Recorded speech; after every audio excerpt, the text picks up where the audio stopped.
Okay, everyone. Here I am. How are you doing, Daniela? Why is my Discord reactor not working? Okay, it's working now. I've decided that I'm just going to get into it because I'm tired of living in purgatory of not being able to get past this cave. Yes, I'm very translucent today. Will continue just work? I think so. All right, chat. No beating around the bush. I'm going right in here. Wait, this is the wrong cave. Oh wait, this cave just has a treasure chest in it? Oh, that's amazing. I should have gone in here earlier. What we got here? Gruul Guild Mage. Sacrifice a land. Deals 2 damage to target player. Target creature gets 2/2 till the end of turn. Mix Madi Reveler. Spectacle. You may cast this spell for its spectacle cost rather than its mana cost if an opponent lost a life this turn. Why would you want to? Oh. Instead, discard your hand and draw 3 cards. Got it. Mism Trans Relic. But quiet. 3 mana becomes a copy of target artifact. Becomes a copy of target artifact and gains this ability.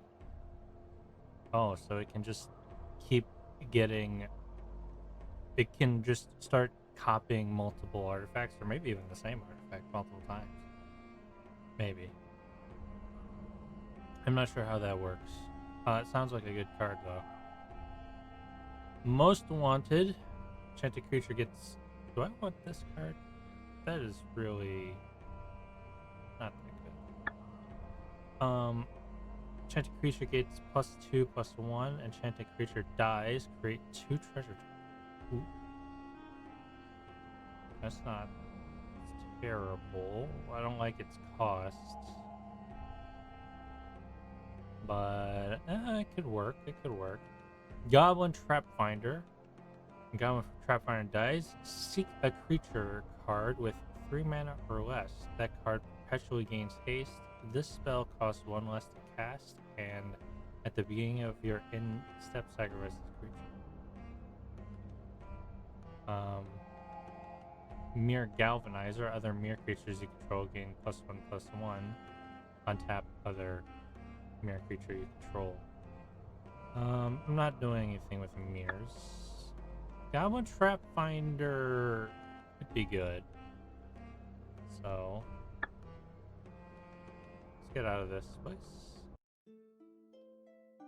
I'm gonna fight this demon. We fought this lesser demon, minor demon before. He just showed up again, I guess. He's got basically a black, an old black deck. So I kind of know how to beat this guy. I just lost last time, but I have a decent hand. Actually, this hand kind of isn't decent. Because I only have 1 creature that I'll have to keep recasting. But it is a 1 for 2, it is a 1 mana 2/2 creature. So,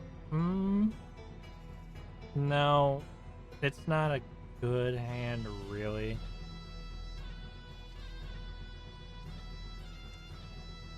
Especially since, no, actually it's a terrible hand, because this is just going to keep getting resummoned, and I'm never going to be able to attack with it.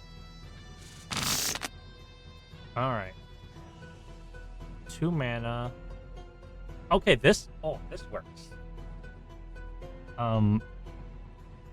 It's not the best hand ever, but it's not terrible. Yeah. Actually, As long as I can keep Mist Breath Elder on the field, which I probably won't because my opponent has playing black, I can eventually Miming Slime it for some real juice. So what am I putting back? Garrick's Uprising I don't want to put back really. But it's kind of the only card that I really feel comfortable putting back.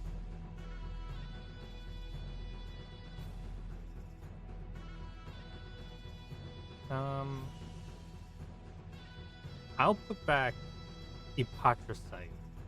I think that's fine. Maybe. Yeah.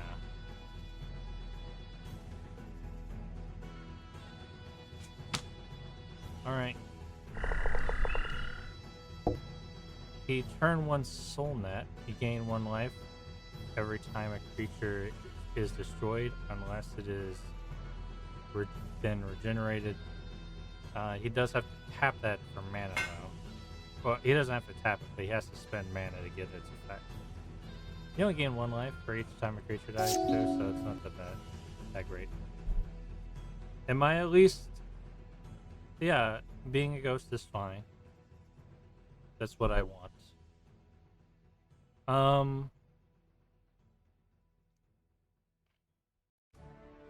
I can block my Elder, though, but I don't really need to.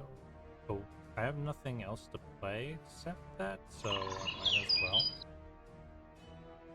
I lose nothing for playing this card.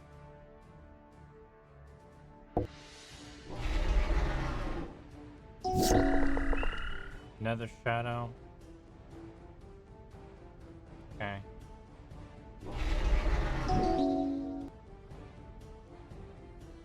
Do you want to move? Oh, I don't have to. I'm not forced to move it to my hand. I just can. Ah. That's better than I thought it was. Then that previous hand could have worked, though it still wasn't great. So what's the move here? Is there a card I want to discard? Not really. I guess I'm just gonna play Undergrowth Leopard. I could start bouncing this to make my Mist Breath Elder stronger. Alright, you gonna block this?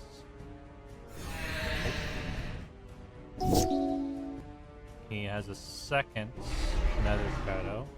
I can't block both of them. He's not gonna attack. Am I gonna bounce? I think I will. Oh, I'm forced to. Of course. Will...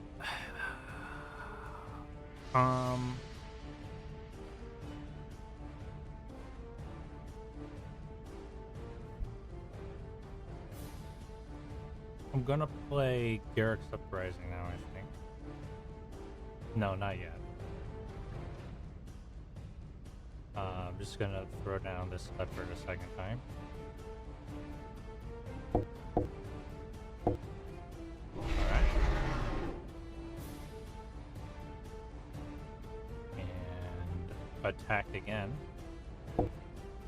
I'll take 2 damage next turn, I don't care.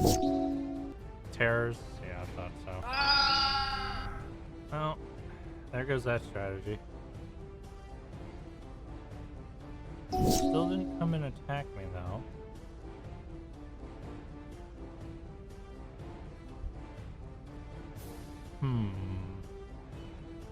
I could get rid of Soulnet. Has he even used Soulnet? I guess he did once. No, I don't think he did. I don't know how he has 13 life, though. You started with 16, I think? Well, Garrick's Uprising now is not great. Miming Slime is now not great. I mean, well, Garrick's Uprising is good, but...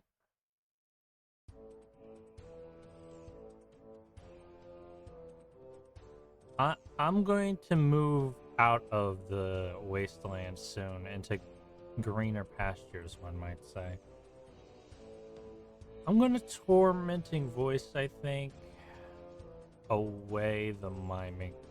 I'd have to discard the miming sign though. I don't really want to do that. But I'm not seeing anything that's gonna make miming slime useful in my hand right now. Oh, yes. Miming slime. Alright, got the forest. We have 2 mana to play right now. I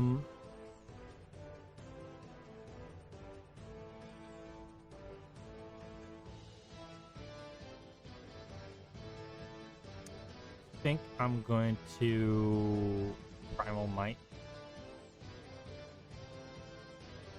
for 1. One of his Nether Shadows.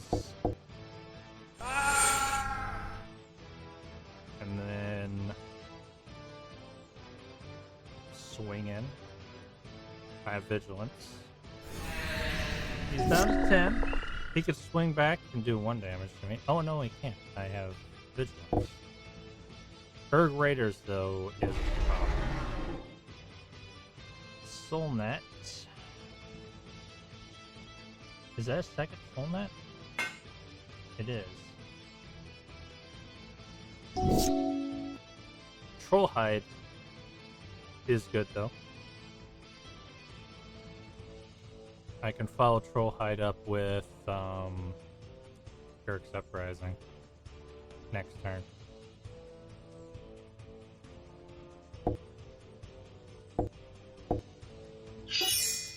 I might as well put in Quirion Ranger at this point. I have no reason to keep it in my hand.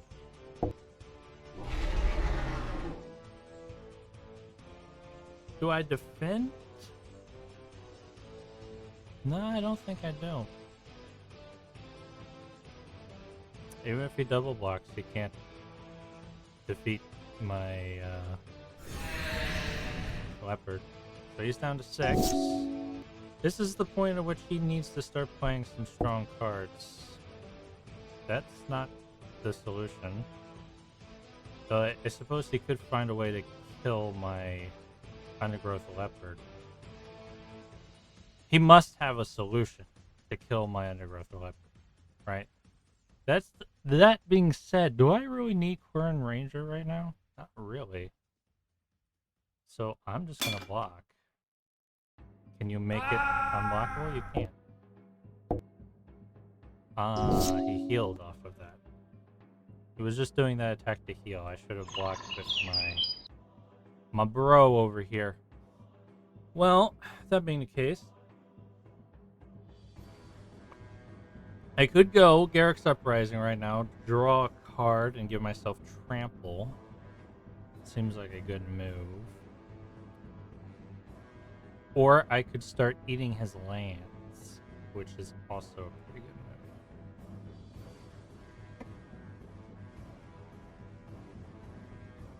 Though I can't bounce this Acidic Slime back, so it's actually not as good as one would think.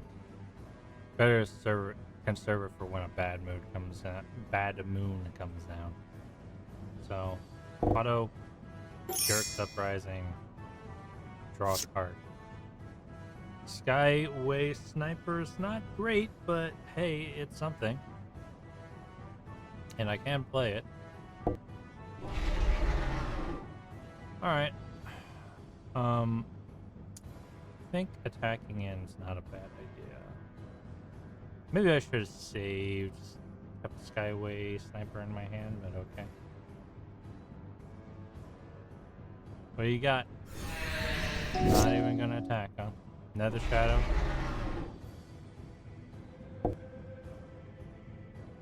Sure. So, do you have a way of doing anything with this? Nope. You're just gonna soul net. Okay. I've basically won now. So, I'm not going to play anything. I'm just going to go into an attack. If he does not block, I win. He does not know that.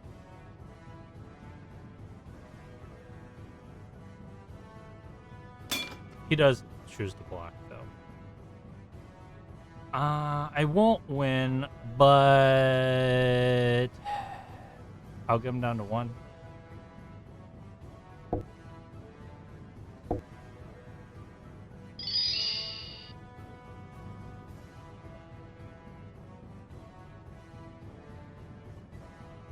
Oh. No, I did win. Hey. So do you give me old cards?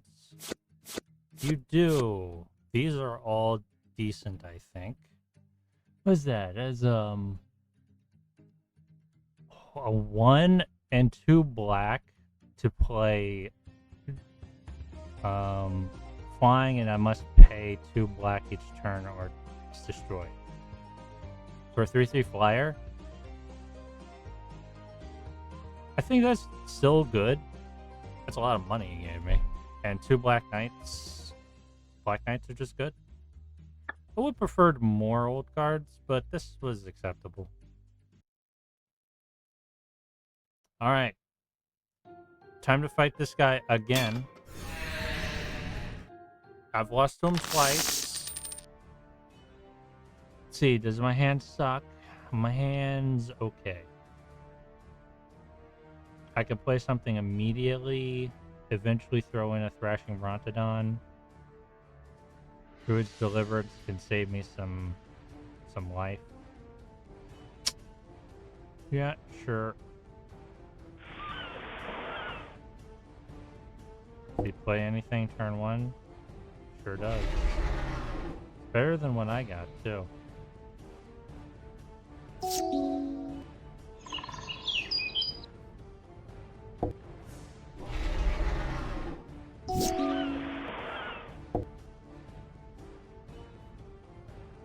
I'll take a damage. I don't care. Glimmer Bell, I should say. Something that you can pay mana to untap. It's okay.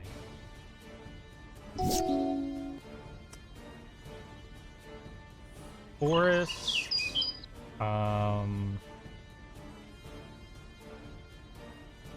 Just gonna end my turn, I think. Beyond summons. I'll take 2 damage.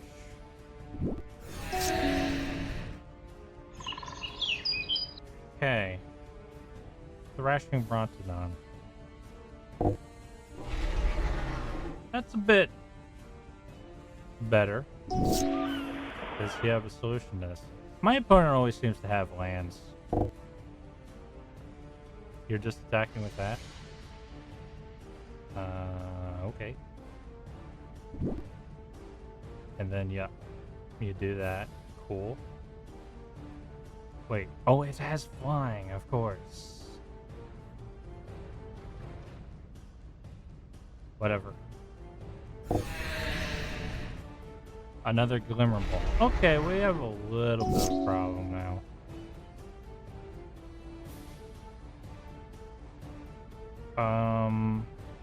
How long till Wake Root Elemental comes on? 2 more turns? Well, if I can't block,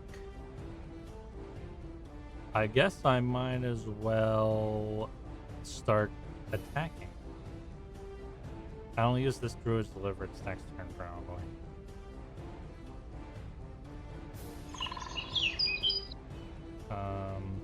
Burn Ranger, probably. Oh, wait.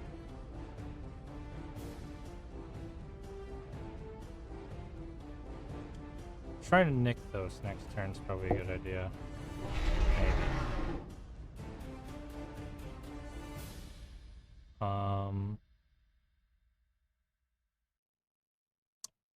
And I'm gonna go and attack. My opponent cannot block all of the... Well, he can block all of the damage, but he has to lose something to do that. So...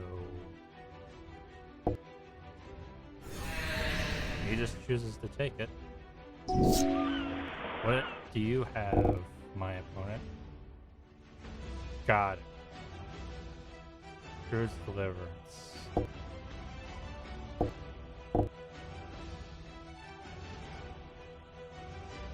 Okay. I take no damage.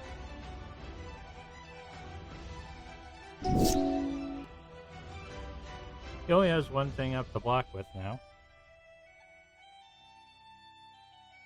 Okay, if I tried to nick those, can I put Wake Elemental down?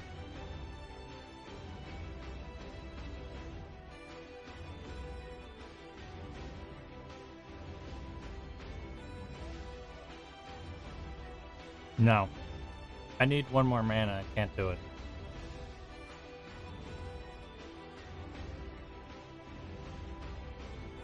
That's a shame. Oh. Then, in that case, I should have used Tormenting Voice, actually.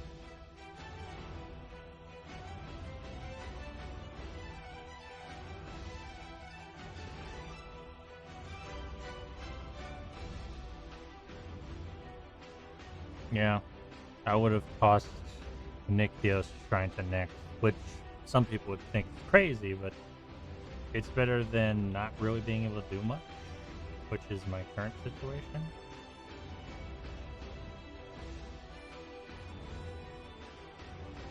I guess I'll just attack. It doesn't block. Okay. I will block that. Whoops. Or...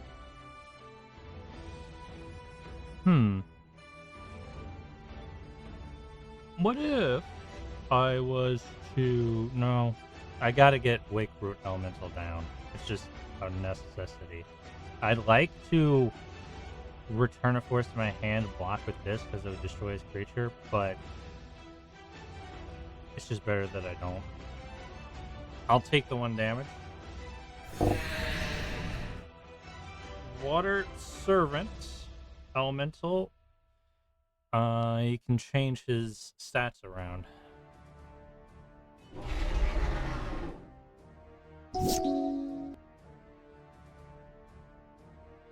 Right. I can now play Wake Root Elemental.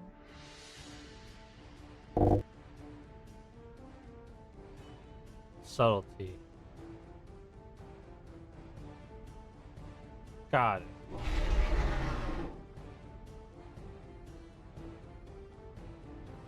Did it go to the top or the bottom of my library? Probably the bottom.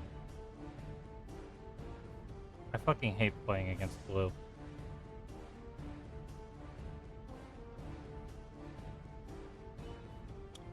Well...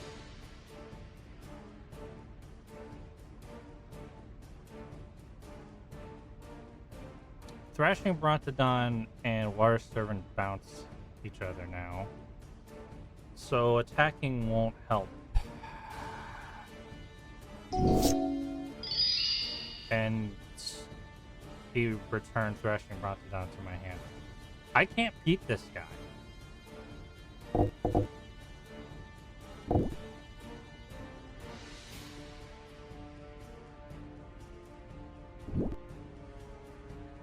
Okay. Yeah.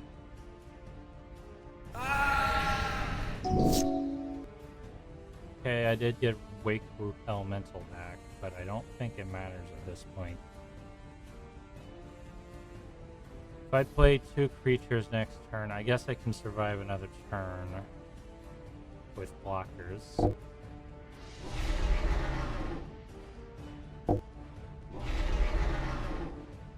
Trying to next. Don't have enough mana to pump Shrine of Nyx, but that's fine. I will next turn. Not that I know if that matters, but anyway, in turn. Unsummon, of course. And now I lost. Got it. Concede. Okay. Alright. I understand the situation now. With this being the case, I'm gonna go to this town again.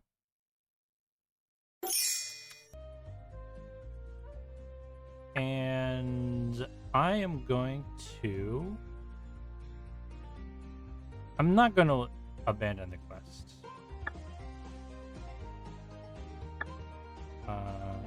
Details, untracked list.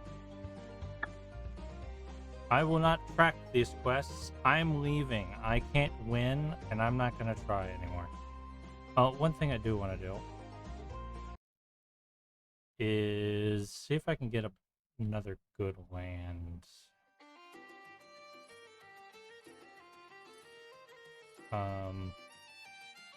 Enters battlefield tapped. Can be cycled though. All of oracles.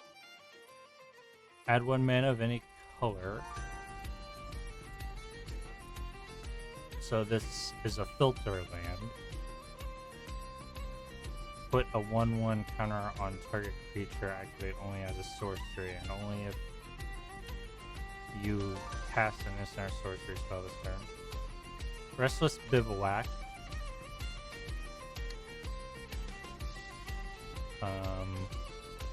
Not colors that I care for. Hall of Storm Giants is blue. Battlefield taps. So if you control 2 or other lands, then it just taps. And you can make a big old giant with it. Okay.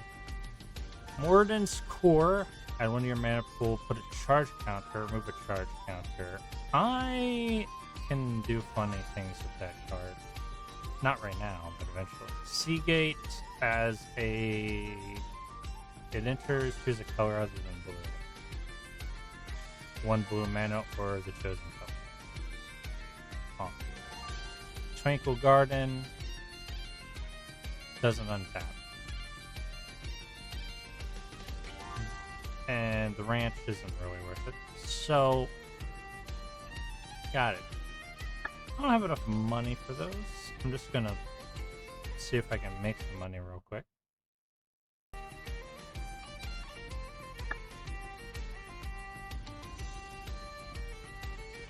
Leave. Okay, I can buy 1 land, maybe.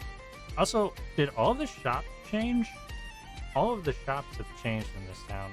It just drives me crazy. I'd like things to be like consistent, and they're not. Sheltered Thicket, huh? I can always cycle it, so if it comes to my hand turn 2 or something. Daily? Like real life day? I guess it makes streaming kind of interesting. I don't think it's daily though, because I've been to like the same place twice, and it had stuff twice. And I haven't updated since yesterday, so I don't know what it's running off of. I think it's like, if I was to guess, it's based upon how often you buy things. That's my guess. Sheltered Thicket, huh?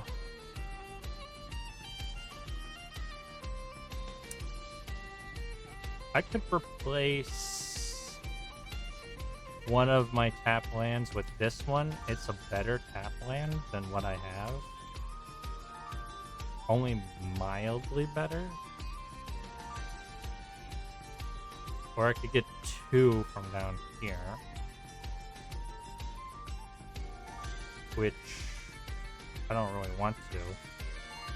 Seagate. Seagate is just a gate version of like one of the thriving lands, isn't it?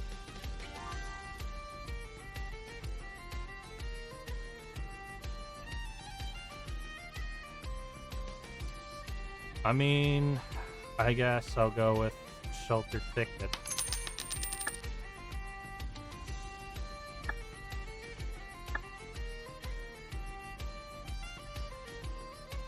Actually, Morden's Core was probably just better. But whatever. You go to the deck. And I will remove one of my thriving lands. There we go. Was that worth 300 gold? I don't know. But anyway, we're leaving. I am leaving the wastelands. I'm going north. I'm fighting an angel, and then I'm going north.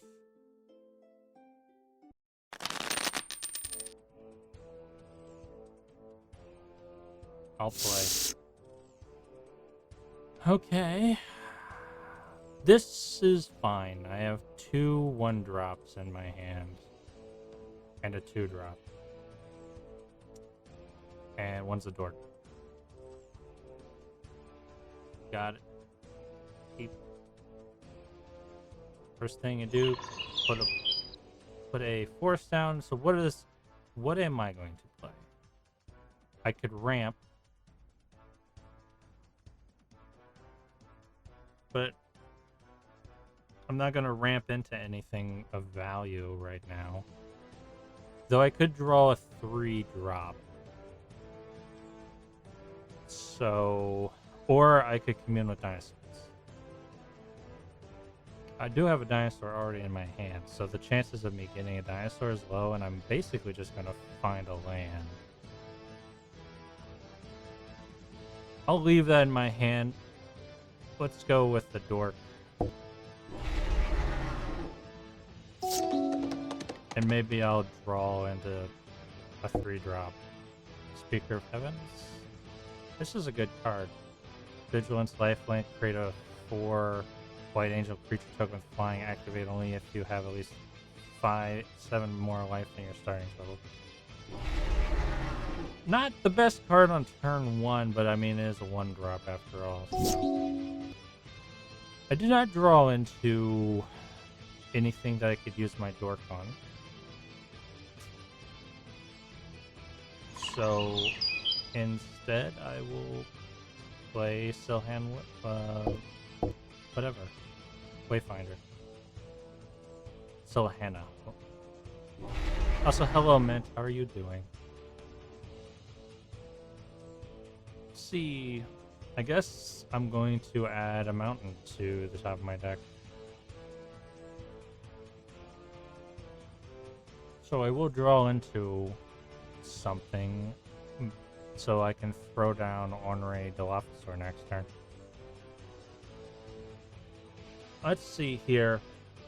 Do I want to keep my dork, or do I want to play chicken with his Speaker of the Heavens? Per Speaker of the Heavens, because almost all angels are female. I mean, why bother? The 1 damage isn't worth it.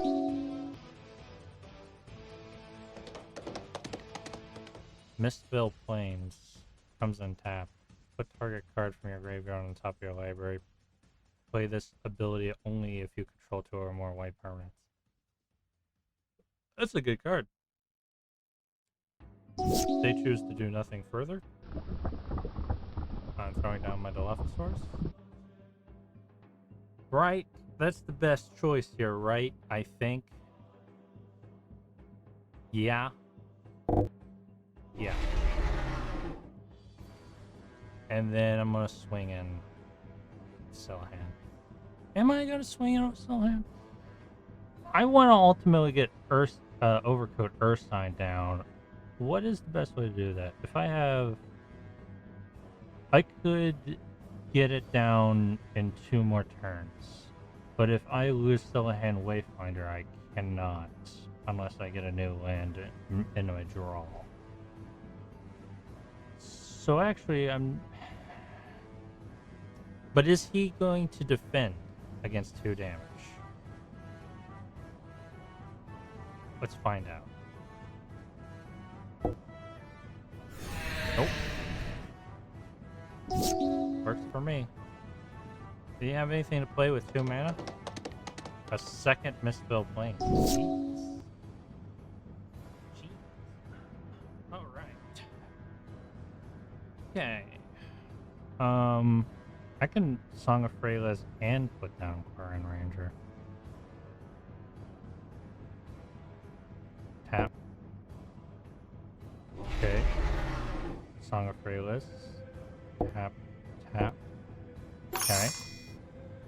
Now, all of my creatures are dorks.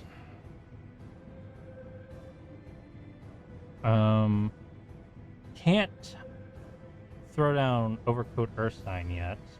However, I will tap Boreal Druid for green mana and play Commune with Dinosaurs. Got it, and I want that forest.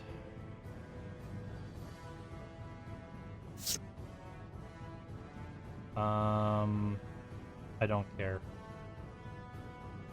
They're all going to the bottom of my... What? I don't know why it gives you the ability to choose cards you're putting to the bottom of your graveyard. I guess, or bottom of your deck. I guess there is the ability to flip your deck upside down and play it. Maybe that exists in this game. I don't know. It exists in Yu-Gi-Oh! Alright, I will guaranteed get Overcoat Ursign down on the field next turn now. So with that being the case, I'm gonna swing in an Alpha Strike. Doesn't block. Is he? No, my opponent, she cannot really do much right now unless she plays something. Historian Boon. Whenever Historian's Boon or another non-token enchantment enters the battlefield under your control, white soldier, whenever the final chapter ability of a saga you control triggers, get an angel. Get a Sarah Angel, basically. Uh-huh. Lava Coil is funny. Anyway, I think it's about time. Oh yes, second ability of that. So, let me choose my mana very particularly. I could even Lava Coil on top of all this with using Quarren Ranger. So if I'm really careful with my mana choices, we can do some crazy stuff right now. So let's try that. 1, 2, 3. Actually, it doesn't matter the color that I use because my dorks have for any color. 4, 5.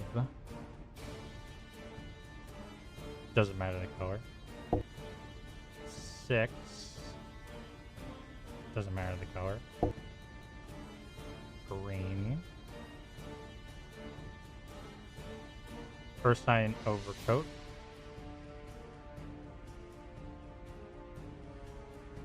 Actually, no, that's a 5 mana card. I kind of did that wrong. Alright, let's hide away some things. What do we want to see coming? I want a Llanowar Visionary. And second hideaway. Acidic Slimer Thrashing Brontodon.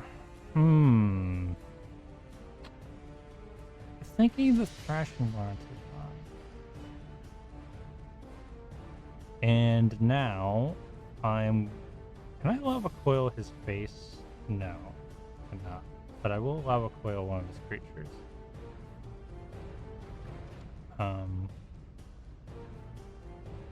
Tapping this for red mana. Lava Coil, Speaker of the Heavens. Boop, boop. Oh yeah, Historian's Boon, getting rid of that would not hurt. Though I don't see my opponent getting off a Saga. Tax if you control a creature. Yeah, we're gonna throw a 4/4 at his face. See how she deals with it. Oh, there is a callback button. They block. Alright. They do nothing on their turn. And now I win.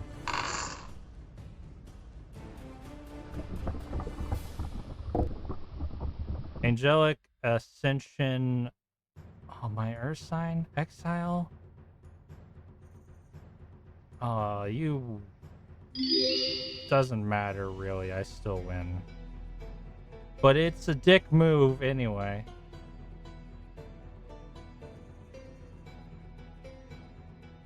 You got... Yeah, you didn't have anything to do with that. Give me angels. Oh, we got angels, baby. Gasilla Broken Blade. Oh, we have half of a kind of a strong card. Flying First Strike, Lifelink. I mean, this is not a bad card either. At the beginning of your end step, if you both own, yeah, you can make the Fading Light. Yeah, or sorry, a Voice of Nightmares, yes.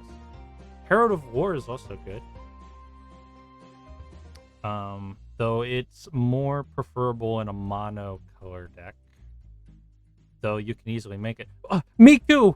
It's Miku, everybody! Where's Anne? Oh, I should screen cap this. Let's see. I need to open Paint so I can save this screen cap somewhere.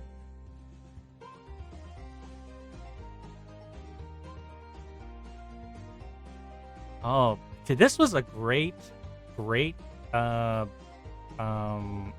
to face. Let's see. Flying. Whenever another angel enters the battlefield under your control, put a +1/+1 on Youthful Valkyrie. Playing with Rabbit Yuking is a critical part of Miku's pre-show ritual. Emira Angel. The art is really pretty on this. Landfall. Whenever a land enters the battlefield under your control, you may put a 1/1 bird creature token with flying onto the battlefield. I'm not going to sell a single one of these cards. That was a great enemy to fight. And it's foreshadowing because we're heading north. I don't want to touch you, cat.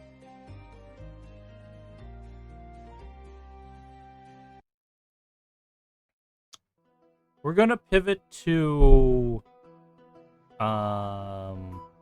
green and white at some point. Oh, this was the village I was in earlier. Never mind, that was a new village I haven't been in. That explains why it completely changed everything. Let's see. I wanna get maybe some more. I have a question for you, Mint. Is this a good card?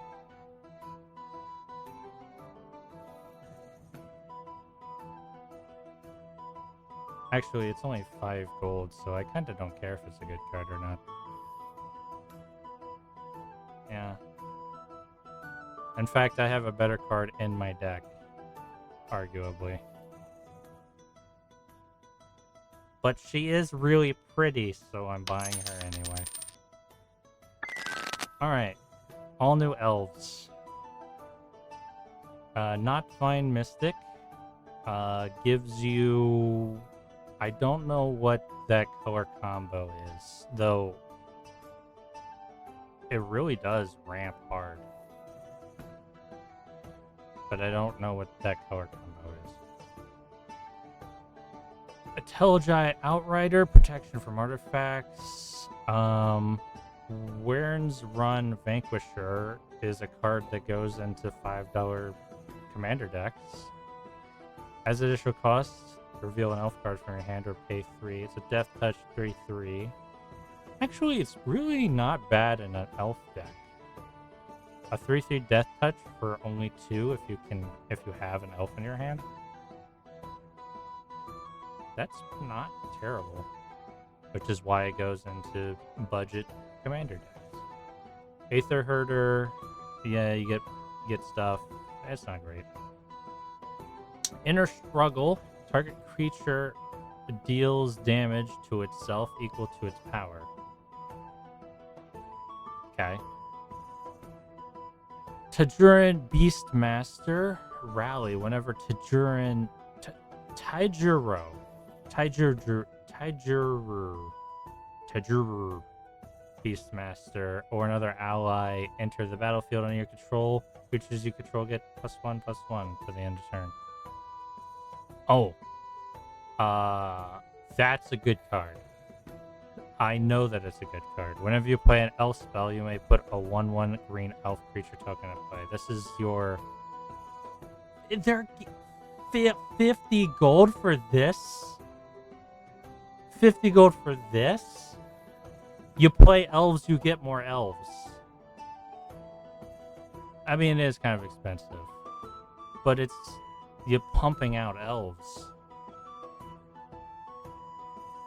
They're mixing some. Oh yeah, I thought this guy was a vampire at first. He looks like a vampire, but he's an elf shaman.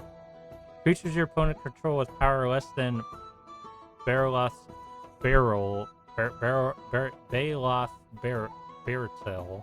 power are goaded. Less than him are goaded. Whenever a goaded attacking or blocking creature dies, you create a treasure token.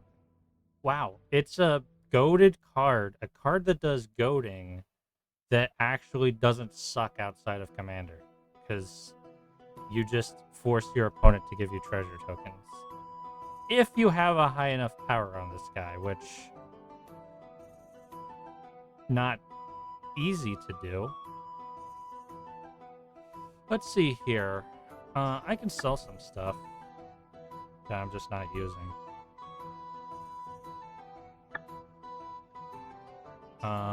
You can go.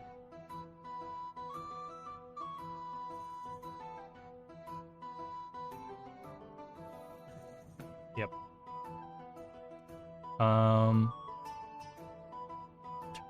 Yeah, Miko's expensive. I'm not selling her, but oh my, Gisela, the Broken Blade, so expensive. Look at that price. But I mean, she is good. Like, look, the value I got off of that one enemy is insane.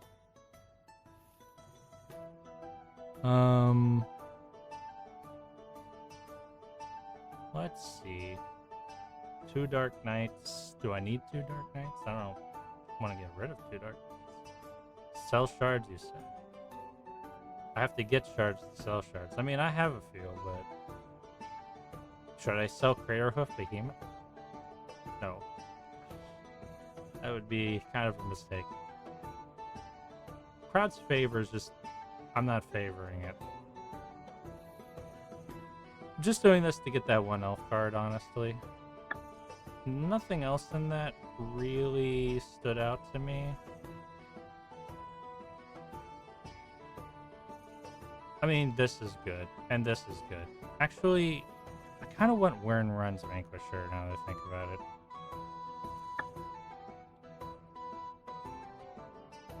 I hate that you can't enter a back door in any of these buildings. Alright, I'm just gonna go and sell my Colossal Dreadmaw. I know, but I did it, so I can't take it back.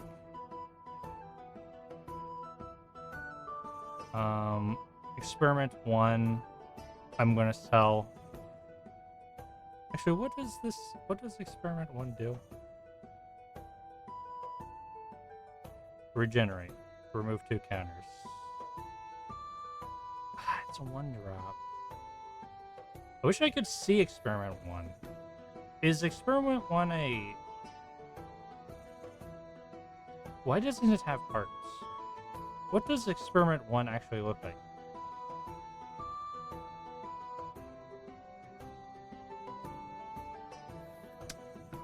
Someday I really want to have mods. That would be a cool thing to do.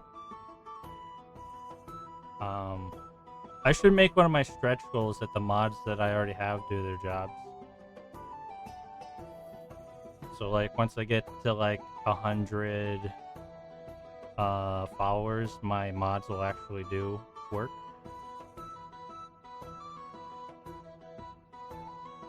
Experiment 1 has art. I don't know why they're not they're not putting perks for it. Do I want experiment 1? It's a 1-drop. Actually, kind of, I should probably put it into my deck, to be honest.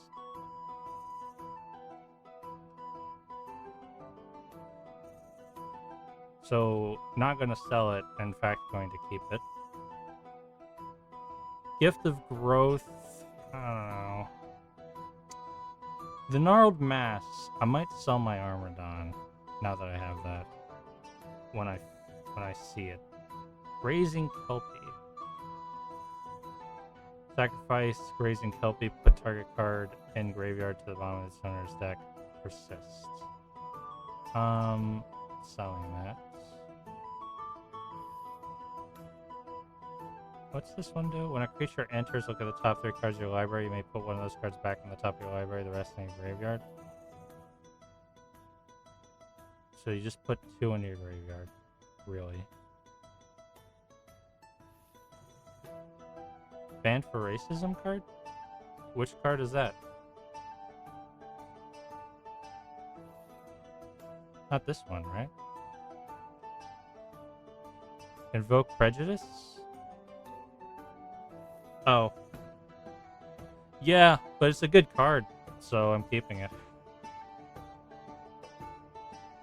Jawbone Skulkin, I'm gonna sell now. I believe I bought that card, but I don't really have any want for it anymore.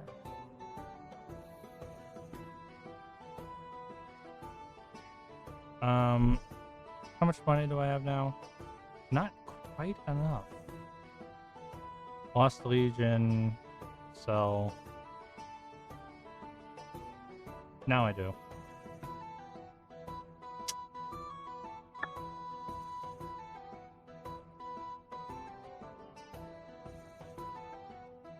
You buy, you buy. Eventually, I'll probably have an elf deck because there's a lot of ladies in the elves. But I was just thinking about putting Experiment 1 in this deck. I should also pivot to green-white at some point, but I'm not quite there yet. Doop. So, what are my 1-drops over here? Goblin Trap Finder's a 1-drop?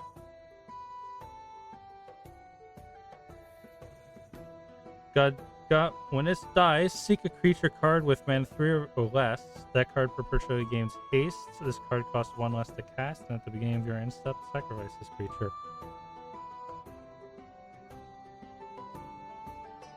I should probably put this in my deck.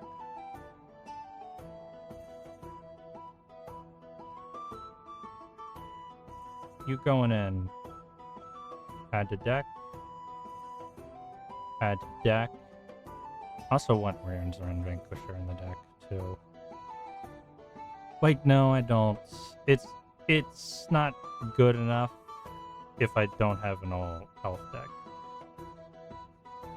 Okay, Skyward Sniper. Skyway Sniper been talking about removing you. And I need to remove something else. Maybe it's time to get rid of Commune with Dinosaurs. Finalize the Pollen is just kind of better.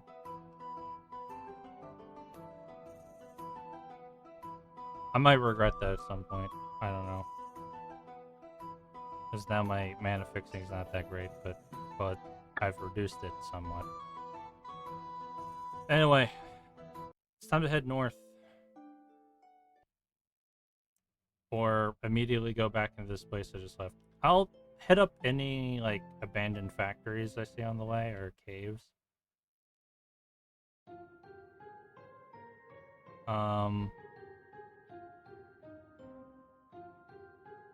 Just looking for quick treasure. I'm not gonna fight that guy. I'm gonna fight anybody that I have to fight, and ignore anybody that I don't have to fight.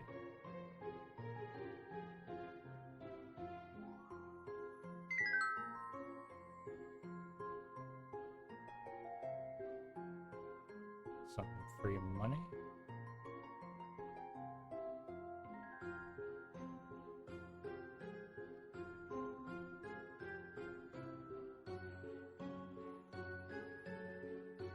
There we go. Let's fight this guy. He is mandatory. Rustic Construct. I believe these guys are kind of easy to beat. This hand is not usable.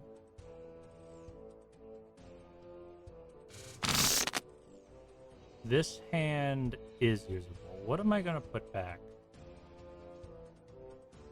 Probably Troll Hide.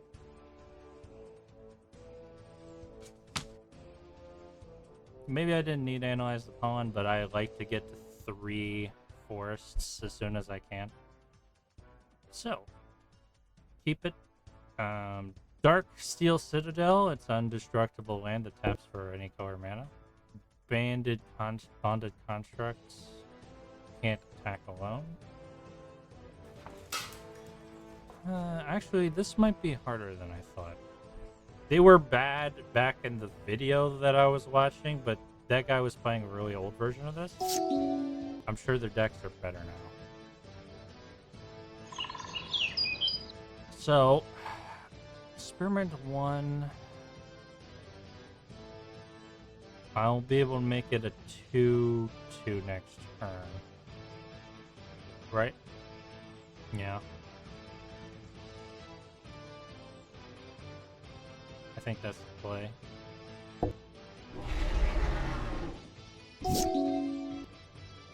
Okay. Does he have 2 drops? He does. Eager Constructs. An Eager Construct enters the battlefield. Each player may scry 1. So my enemy is doing all constructs. I don't know how good constructs are, so this might be easy or it might be really hard. Each player may scry 1. Okay. Yes. Do want to scry. Do I want Hunter's Edge coming in? I can't even use it yet. I will be able to use it eventually, but I don't think it's quite good enough. So...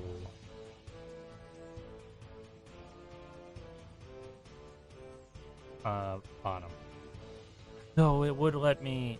it is removal, though. I have to think about that. But I have a hand trap, so... I think it's fine.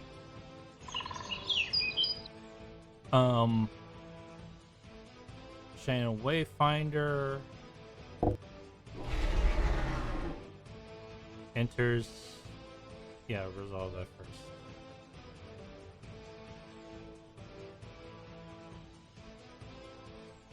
Okay, looking at top cards, creature or land.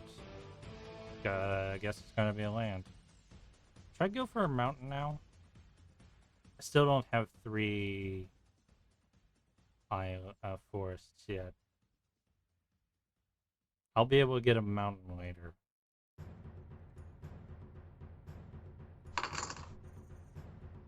Alright, so now I have a 2/2. I basically have parity with my opponent. They both have one card that works this way and one card that... And just scrying, can't attack alone. So he is not incentivized to attack into me yet. He has a Drownyard Temple now. Ruined Servitor dies. Each player draws a... Arcbound Worker, modifier 1. Alright. He's going wider faster than I can.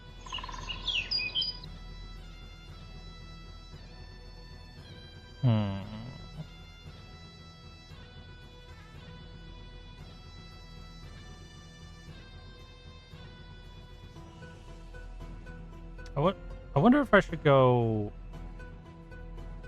I'm thinking of smacking into him real quick, seeing how he reacts to that.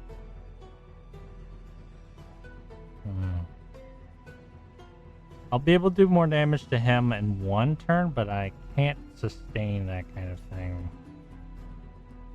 Let's see Experiment 1 real quick. Enters.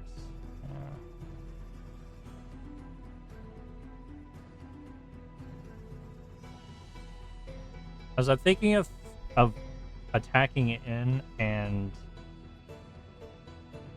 Titanic growthing.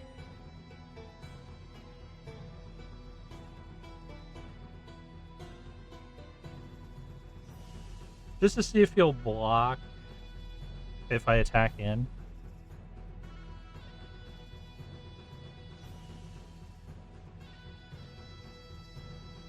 Okay. Declare blocker step. He does block there. So I can remove one of his creatures. Or I can do 6 damage. What's better at this point? Keeping Experiment 1 is not a bad idea because Experiment 1 will get stronger the longer I play and keep him around.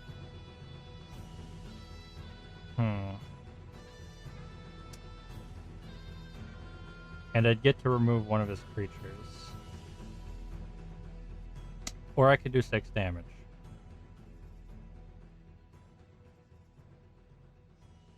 But I'm going to get hit next turn for more than 6 damage. So I don't like using Titanic Growth for this, but I think that's what I'm going to do. I do 2 damage. We have equal life now.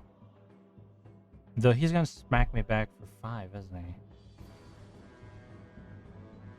That wasn't really a good use of my... I should have waited for a block instead to do this. Because I could have chosen my blockers. Oh well. Yeah, Filigree Familiar enters, you gain 2 life, so basically wasted what I just did. Got it. I have a forest now. Also, I meant to use Analyze the Pollen last turn, and I didn't. I'm gonna lose, aren't I? Maybe. Hasn't been decided yet. What does collect the evidence mean?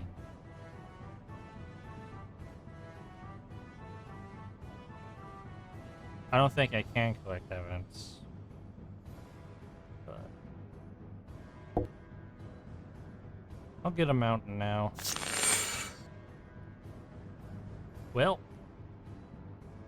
I probably should have Bountiful Landscaped and gotten another card out of my deck just to thin the lands for my deck so that I might draw something that's not a land. We're gonna hang around and be defensive. Okay, this is the attack, is it? I can remove a lot from his side of the field real quick. I'm not gonna block that one. Right. Yeah.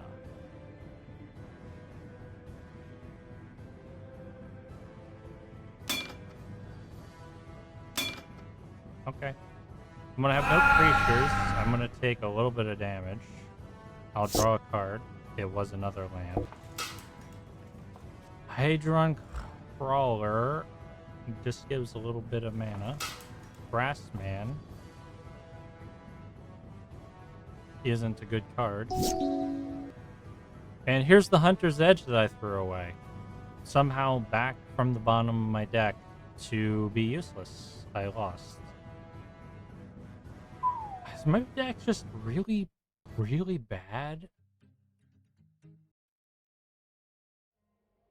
I tried to leave.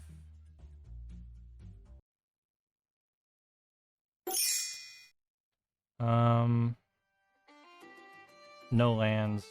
I don't care. Is that Sultai? Sultai? No, is that oh, that's another elf on the shelf. Ooh, Galadriel, Light of Valinor. Alliance. Whenever another creature enters the battlefield under your control, choose one that hasn't been chosen this turn. Add 3 green mana. Put a 1/1 counter on each creature you control. Scry 2, then draw a card. Really good, really expensive. I'd have to make some choices that are kind of hard for me to make. Nissa's Chosen. If Nissa's Chosen would be put into a graveyard from the battlefield, put it into the bottom of the owner's library instead. So it's a hard card to be killed. Gabriel Angel Fire. During your upkeep, Gabriel gains one of the following abilities until the end of your next upkeep. Flying, First Strike, Trample, or Rampage 3. Skimfar Shadow Sage. We've seen that before. Greenbelt Guardian. Target creature gains Trample until the end of turn. Exhaust. Put 3 1/1 counters on this creature. I don't know if that's particularly good. Wirewood Lodge. Untapped Elf. Does that work? Maybe. Elvish Hydromancer. Kicker 3 and blue. When Elvish Hydromancer enters the battlefield, if it was kicked, create token. That is true.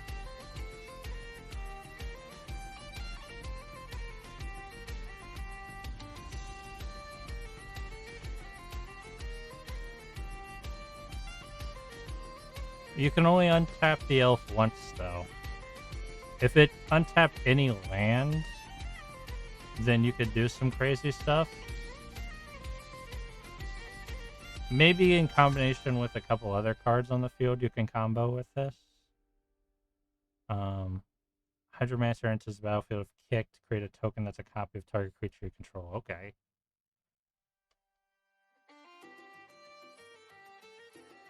Entourage of Trust. Entourage of Trust. You become Monarch. Can block additional creature each combat as long as you're the Monarch. That's not terrible. So 4/4 for 5 makes you Monarch and can block multiple creatures if you're Monarch. I don't hate that card. I could buy that card. Do I want that card? It's not as good as the other 5 mana cards I have, I think. Galadriel is good, and it's actually in the colors that I kind of want to end up in.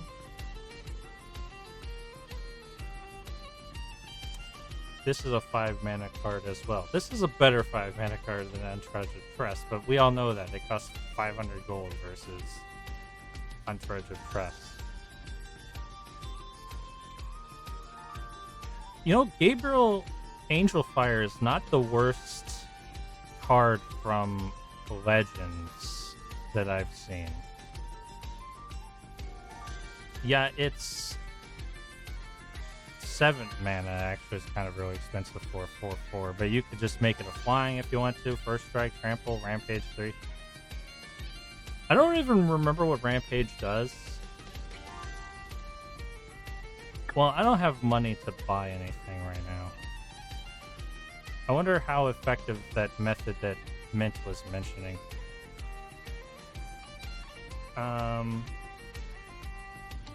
How much could I get? 8 times 7 times 10. 8 times 7. 49. I could get Galadriel right now.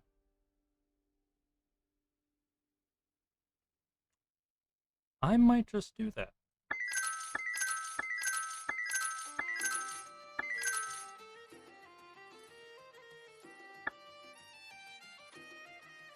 Gives you 3/3 per extra blocker. Ah, fair enough.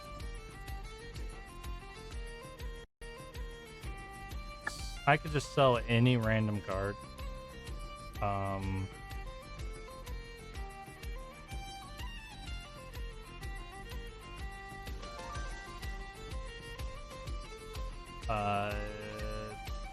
Dimmer Guildgate, I guess.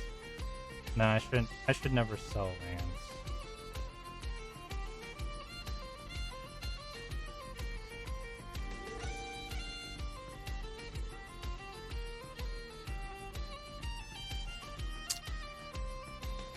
Man of War. Yeah, probably Man of War. Oh, have fun, Mint. I'm glad you came by. I got more money than I expected to have. Also, what is this? Oh, that's the slivers. We don't do slivers here.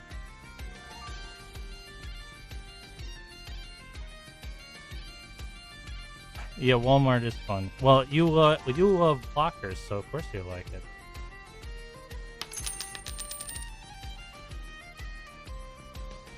I can also buy Entourage of Trysts.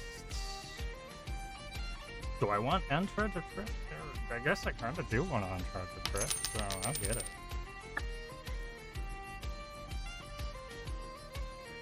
I should probably start working on that. What is blue, green, and white color? What is that called? I should start working on a deck that uses those colors, though. Here's a dungeon of some kind.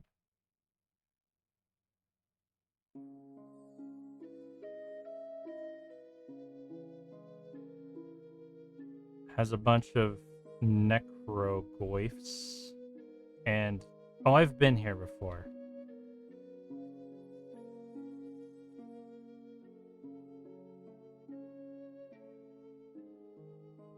That necroglyph is just not going to leave me alone, is it? Oh, no, it was just following a pattern of the exact same direction I walked. Yeah, I've been here before.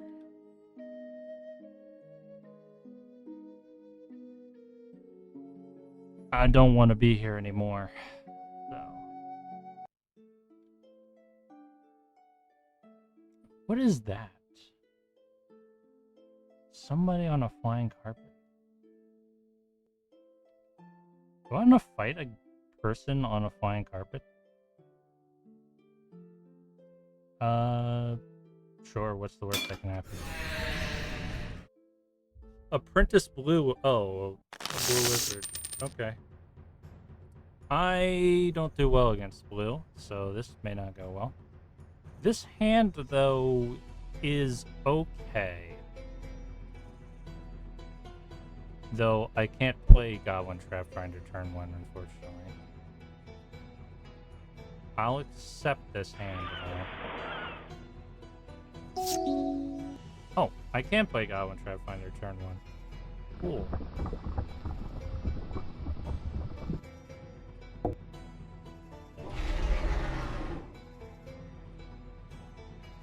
End turn.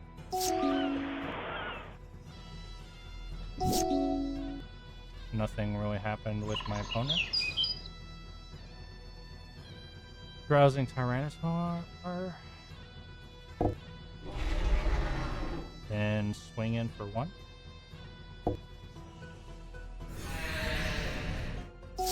Getting some decent blue cards would not suck. Leatherback Baloth.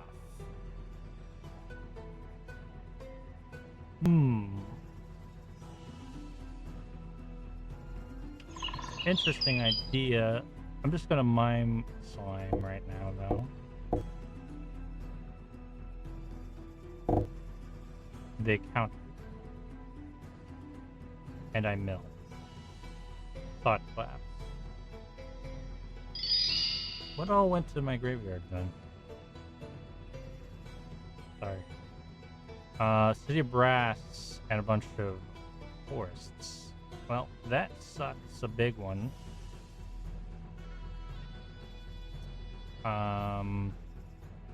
Okay. I'll attack for 1 again.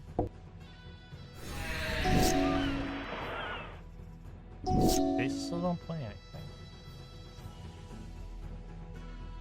Well, I'm gonna shelter my thickets.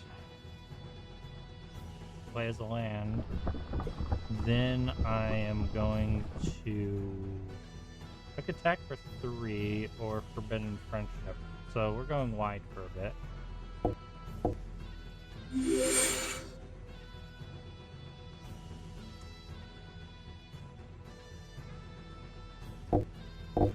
now doing 2 Aboleth Spawn, Fish Horror, Flash, Ward 2.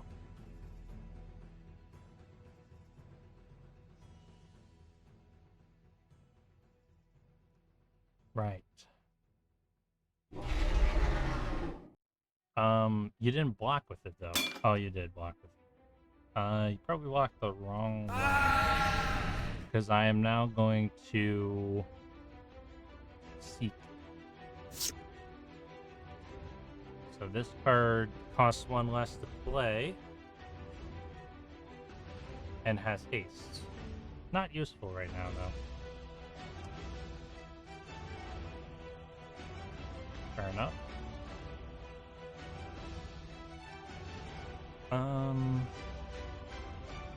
But I can block your Aboleth Spawn, so...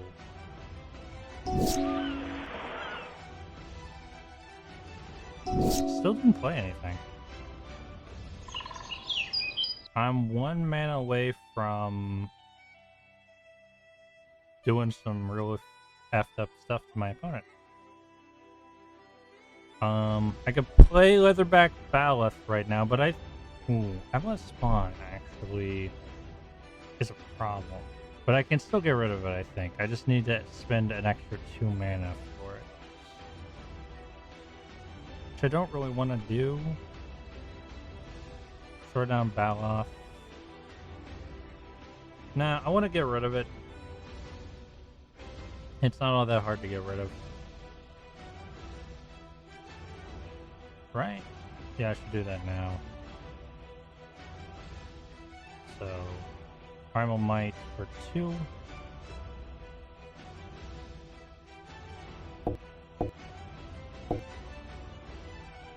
Yep.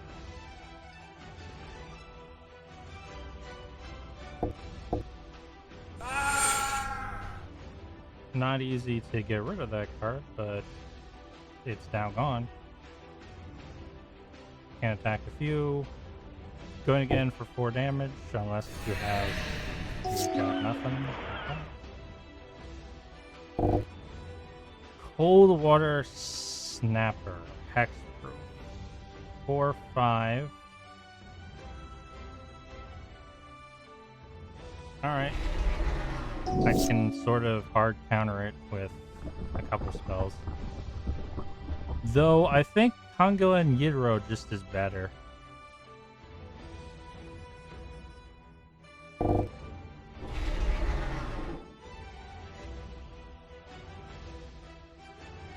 I wasn't given the oh yeah, Hexproof, that's why. Okay. I can now attack. I think I just win now, yeah. Alpha Strike. You block whatever you want, I'll still beat you. Back to Adventure. Give me good blue cards. Spells rather than creatures would be nice. Obsessive Search. Search for a card. Draw a card. Obsessive Search is good. So 1 for a 1 draw. Rishin Brigand comes into play. Each opponent sacrifices a permanent unless he or she pays 3. No, I don't think so. Well, no, it's expensive. Deep Spawn. During your upkeep, you may take 2 cards from the top of your library and put them into your graveyard. Or destroy Deep Spawn. 2, so you mill 2 every turn. May not be targeted by spell or effects until the end of turn. Does not untap during your next untap phase.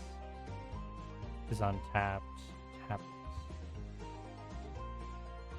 So, oh, there's a blue trample card. Somebody was mentioning that earlier. It's 9 mana for a 6/6 that I have to mill every turn it has trample.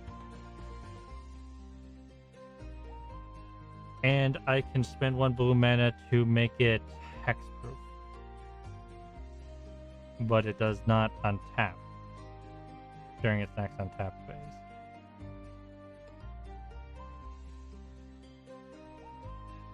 It's not great. Triton Shorestalker doesn't actually have a Triton in their hand, so that's an interesting name. Can't be blocked. A 1/1 can't be blocked. You got it.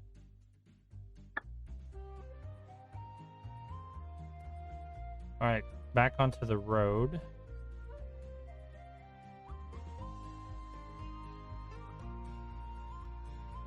What we got here?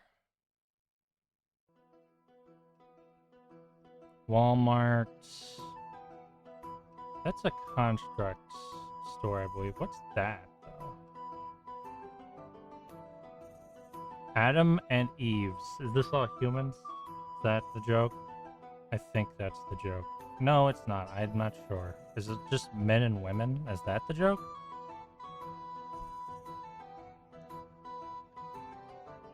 I don't know. It doesn't really... I don't get the reference.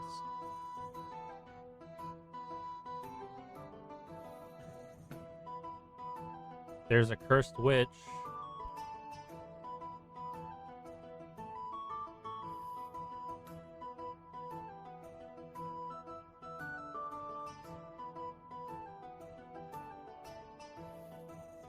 Cool. There's Riven Turnbull Bull. Tap, add 1 black man to your mana pool. You know, for those who want a black dork. Zolport Enforcer, you're a card that people make fun of. Magus of the Moat. Creatures without flying can't attack. That's probably kind of good. Max the Daredevil. Haste, whenever you cast your second spell each turn, tap target creature, then investigate. Second spell, untap target creature, then investigate. Meh. Falconrith Aristocrats. Flying Haste. Sacrifice a creature, Falconwrath Aristocrat is indestructible this turn. Sacrifice creature was a human, put a 1/1 on Falconwrath Aristocrat. Maybe it is related to humans in some way. They're all humans. This one references humans, and this one also references humans. I guess that's the joke. And that one over there is constructs, right? Yeah. Well, it's just a bunch of machines. It's an iron golem. Trans guilds, that's the guild I'm in. Oh, bottle golems. No, bottle gnomes is the one I'm thinking of. Steel golem? Which is better, steel golem or iron golem? Probably iron golem. Rip steel being the superior metal. Hey, it's Karn.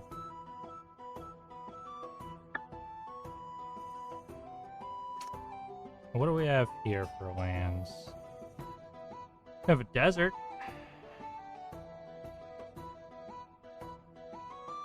That's neat. Great Hall of the Citadel. 1. Add 2 mana of any combination of colors. Spend this mana only to cast a legendary spell. The Golgari Guildgate. Guildgates are coming up a lot. Emerson Skullkern. Deals 3 damage to target player. Then that player discards a card. Activate this only if you could cast a sorcery. I don't think it's really worth it. Mosswort Bridge. Hideaway is... Mosswort Bridge is good for a green deck. Breeding Pool is good. That's a good tap point. Or not, it's not a tap land, it's a dual land. It's a good dual land. Mad Blind Mountain. Let's play tap, shuffle your library. Play this ability only if you control 2 or more red permanents. A card that is indescribable in terms of its usefulness. Return Auntie's Hovel is a card that you reveal a goblin. So it's Rakdos Goblin synergy. Okay. Nothing there is really crazy. I mean, breeding pools was cool, but keep going north.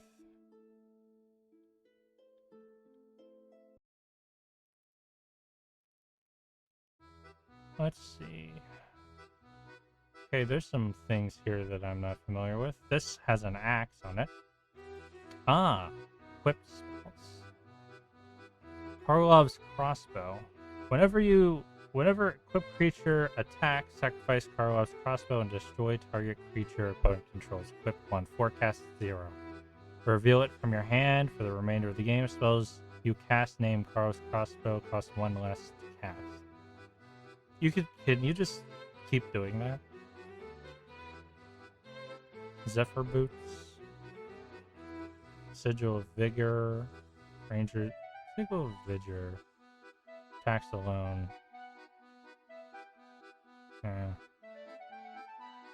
Iberus the Binding Blade. When a crypt creature deals combat damage to a player, unattach and then transform it. Comes Withiger Unbound.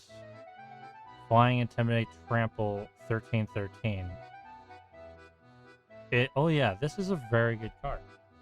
Whoever player loses the game, but useless kind of, and that second effect is useless. But I mean,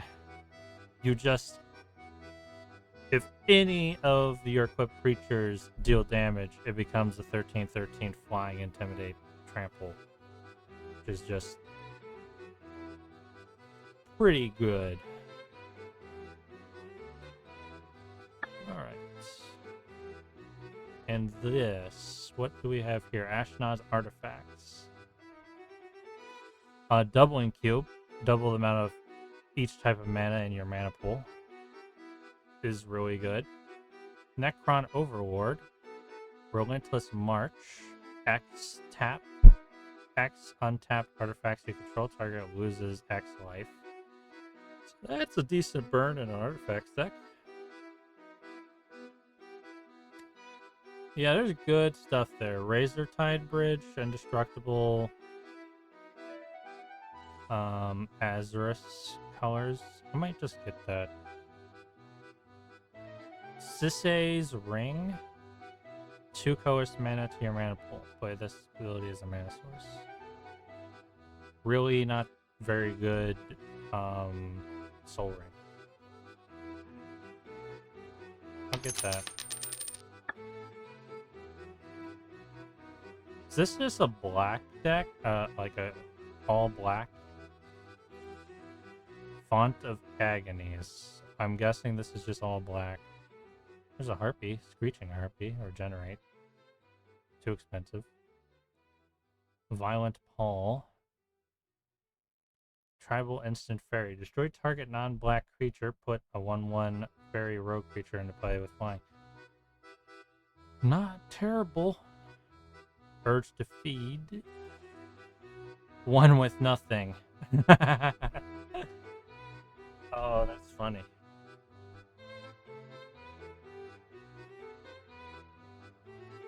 It's really funny that 1 with nothing is so expensive. It's just funny to see 1 with nothing even showing up. Okay.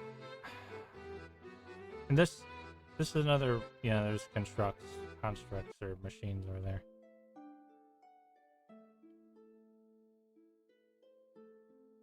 And now we're in the White Lands, pretty much. Apothecary's Village. More machines over there. What do we have here? Oh, that's more Ashnod's artifacts. Ooh, Nivenald's disc. That's a good. Oh, Thran Temporal Gateway.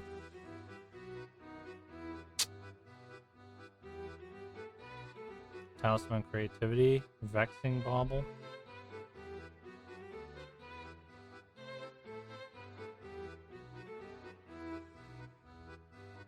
Vexing Bauble is big in Commander because there's a lot of cheating in Commander. And I mean that in both ways of cheating. What is this? Antiquities. Glistening Extractor.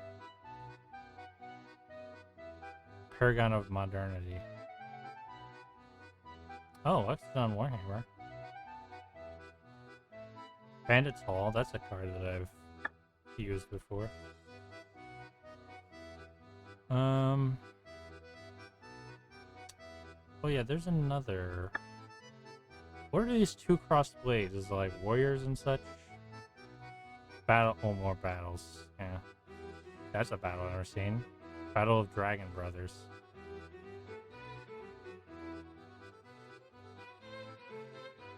And enters, choose Bolus or Ugin. Destroy all creatures. Ugin. Manifest the top 3 cards of your library. What does this flip into? Enchantment Saga. Bolus. Each opponent draws 1. Each opponent discards their hand. You draw 7 cards. Jeez. This is an insane card. Manifest your hand, then draw 7 cards. Create a token that's a copy of an Elder Dragons from the Legends expansion. Exile Fate Reforged, then return it to the battlefield front face up. So the battle just goes on again. And you can destroy all creatures or manifest the top 3 cards of your library. Ugin's good. Manifest your hand, then draw 7 cards. Wow, that's a strong card. Really strong. And its color's mana.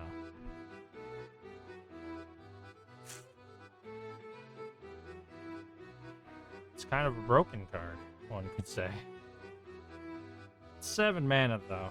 It's really not easy to play. I mean,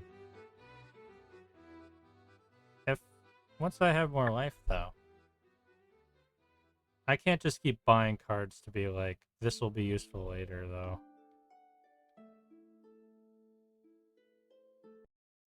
God, this is not an easy area to get past. Ah, there we go. Wait, no, this is blue area, isn't it? I can't tell. Zoom in the map. Yeah, this is blue. Which I'm not against being in blue.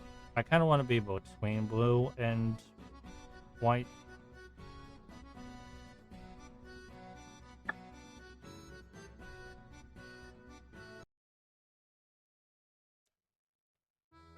See what we got here. Is that goblins up there? I would assume it is. Yep. Squeeze sundries. And most goblins are male. Some aren't. Take this one. Goblin Death Raiders. The vast majority of goblins are. Wow. Goblin Electromancer is a good card. 50? Really? Is that be crazy over here?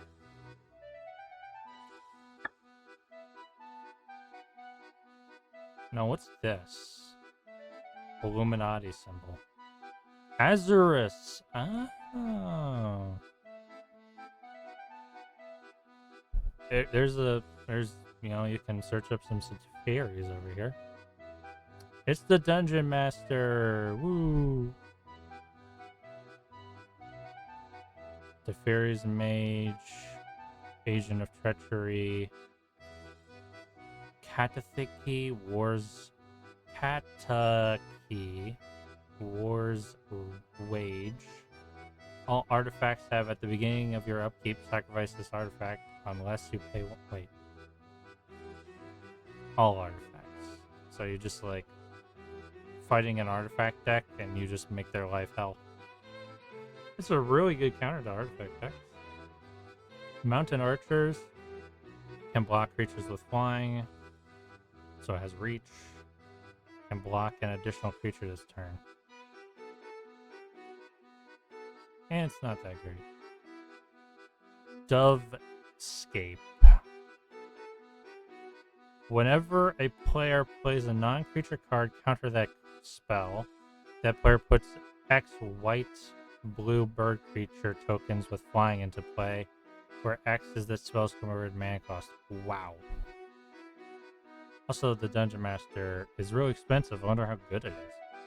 Target opponent creates a 1/1 black skeleton creature token with this creature dies. Each opponent gains 2 life. Roll 1d20. If you roll a 1, skip your next turn. If you roll 12 or higher, draw a card. Get an adventuring party. Neat. And it starts with 1d4 plus 1 starting loyalty. So 2 to 5. And it basically only has 1 negative ability, and you can basically access that negative ability within like literally 1 turn. Lifelink, first strike, and flying. I don't know how strong that really is, but it's interesting.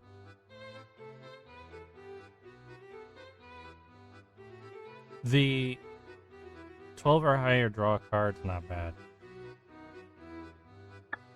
It's not great, though. Honestly, I think it's kind of an overrated card. This is more Ashnod's artifacts again. Yeah. A lot of Ashnod's artifacts showing up. Rain in a Jar is cool. There's actually a couple of cards there that are decent. Where are these rocks? Assembly required, right?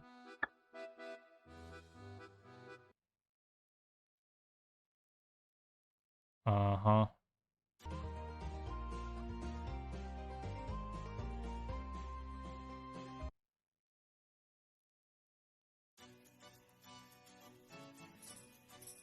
Ooh, that's an interesting. Are these going to be sagas? Relive history. There are a lot of sagas here, but it's not just sagas. The Dragon Kami Reborn. Shadow of the Skull. Showdown of the Skulls. Exile the top 4 cards of your library. Until the end of your next turn, you may play those cards. Archaeologists. Triumph of Gerard. Sigurd, Jarl of Raventhorpe. War of the Spark. Tom Bombadil, which might be a really good card. Coria Bess the Sea God. Great Kraken, wow. 8/8 Kraken. Tap all non-land permit target opponent controls. They do not untap during the next controller's untap step. Game control target permanent opponent controls. Untap it. 7 mana? That's a decent.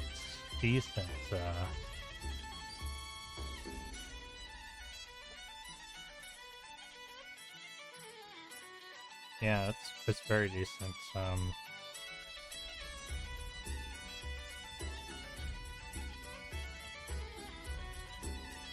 My brain is Saga. Like, what is this card I'm looking at? What type of card is it? There's some more lands over here. I wonder what kind of lands they got.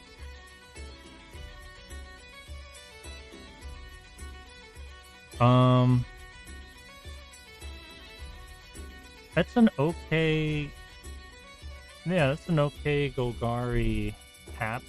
Oh, it's not tap land, it's a dual land. That's Baseju Who Adores, which is one of the best utility lands in the game.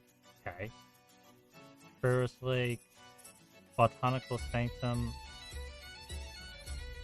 two or fewer lands. Right. I don't like these two or fewer land cards. They're inconsistent. Volcarath Stronghold. Put target creature card from your graveyard on the top of your library. For 1 and a black. Wow. Branch of Vitugeza. This is a card that ends up in a lot of budgets. Commander decks. Add 2 mana, make 1 color. Sorry. Until the end of your turn, you do not lose this mana. Yep. Tinder Farm. It's tapped. Ooh, that's a real interesting combination. Stuff. Interest taps. Yeah. These deserts don't really make a lot of sense to me. I guess they were to mix in with the cards that want you to have a desert in play. If you're not playing those, it's kind of not really worth it.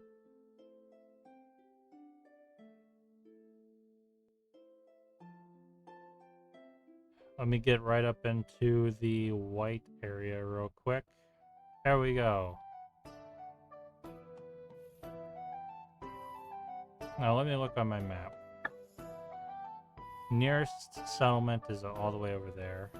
So we're going to have to go through some stuff to get there. What are we at a time? I haven't had. I think I'm going to be right back for a hot minute. So, hope you enjoy this music, chat, and I'll be with you in a second.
Alright, chat.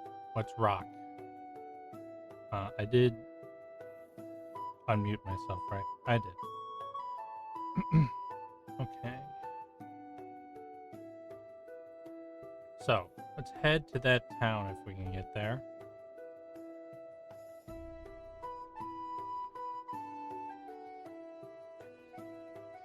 It was not as hard to get to that town as I was worried.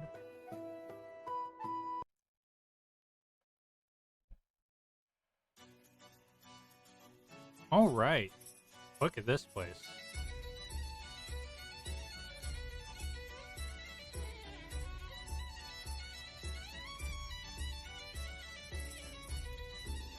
Ultimately, we want to make our way to the center.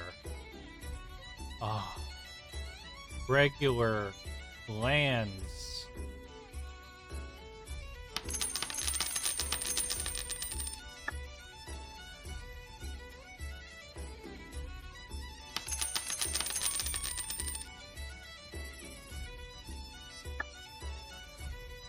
Only 7, but that'll help.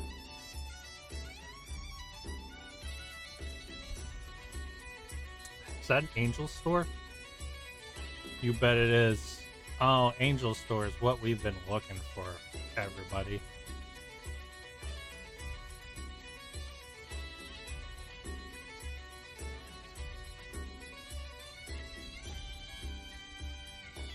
Tormented Angel?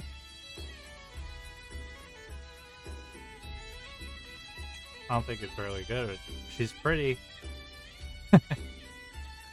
Guardian Sarah? What's our best angel over here? Angelic Sellsword? That's like one of the few male angels. Angel of Eternal Dawn. Flying. When Angel of Eternal Dawn enters the battlefield, it becomes day. It cannot become night. Your opponents cannot cast spells with a mana value greater than the number of turns that have begun.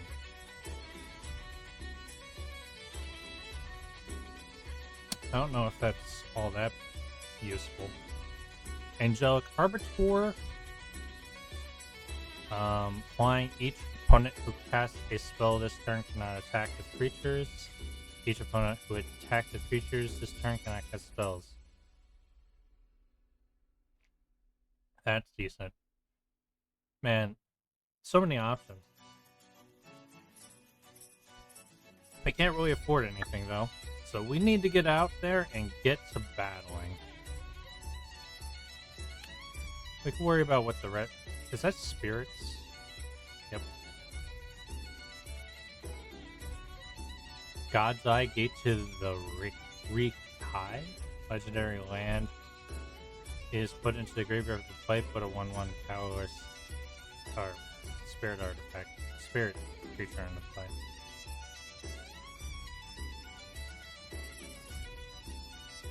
Wow. Yo Johnny.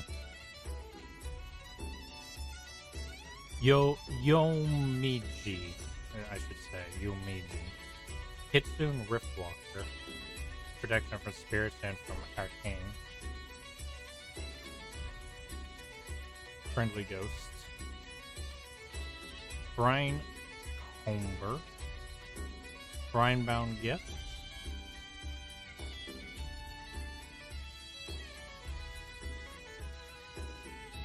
Okay. And what's this? Wing Shop. Stuff that can fly. Fair enough. Phantom Flock. Bird Soldier Spirit. Comes in plot and to play with 3+1/+1s. If damage would be dealt, prevent the damage, remove. God.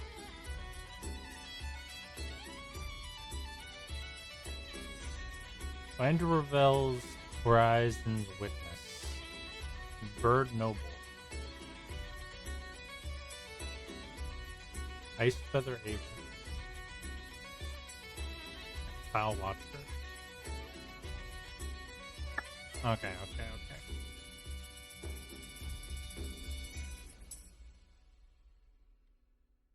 We could stand there and look at cards all the time, but we have no money. So we need to get to work. Getting us some money. And I'll just fight about Just about anything, really. Big old scorpion over there, some angels. I'll take them all on. So a dog is my first enemy. Ooh, look at this plains. Nah, doesn't that just look pleasant? Alright. You're going first. 2, 3 forests, and escape tunnel. I can use this hand. It'll be a bit slow, but yeah, sure.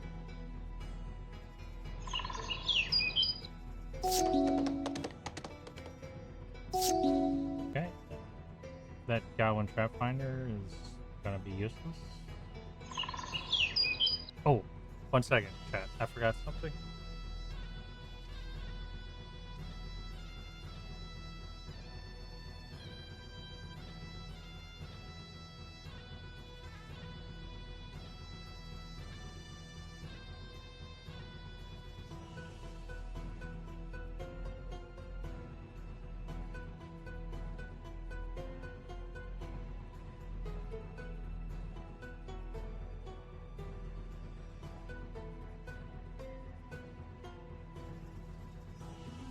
Never mind. I thought I'd forgotten something, but in fact I had not. I'm going to play this card. Wayfinder. Okay. What card to get? I can get a mountain. Should I just go for the forests?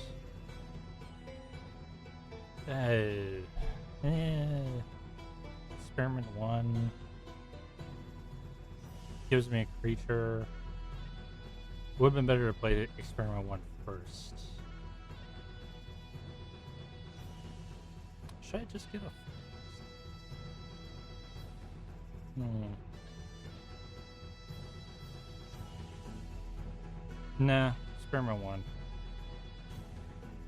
Since this is what I'm going to be drawing into, it's better to draw into something I can use rather than like a land when I already have a land in hand, so I'm not going to miss a land draw. Probably. Yeah, I have 2 lands in hand, in fact.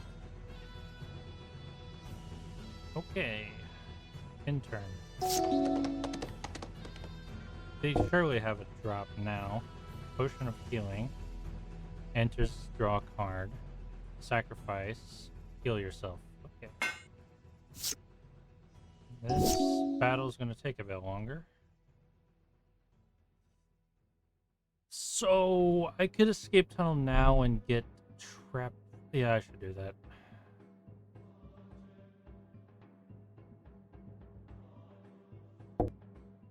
Yep. Mountain. Then Experiment 1. And move to attack. Basically going to force my opponent to heal.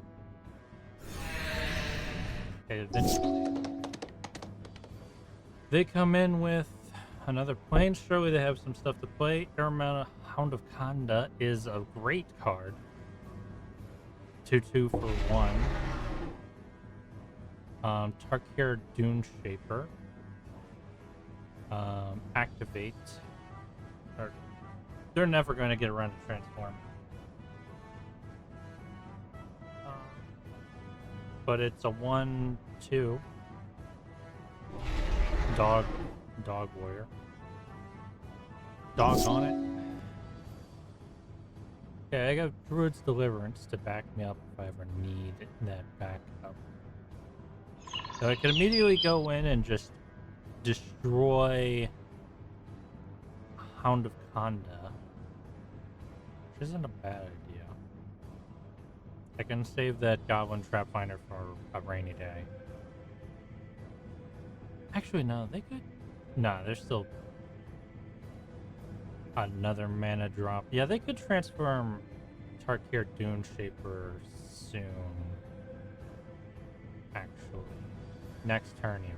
If they drop another land, spend 2 life I don't know if they are inclined to do that, though. If they did do that, I could not get rid of it particularly quickly.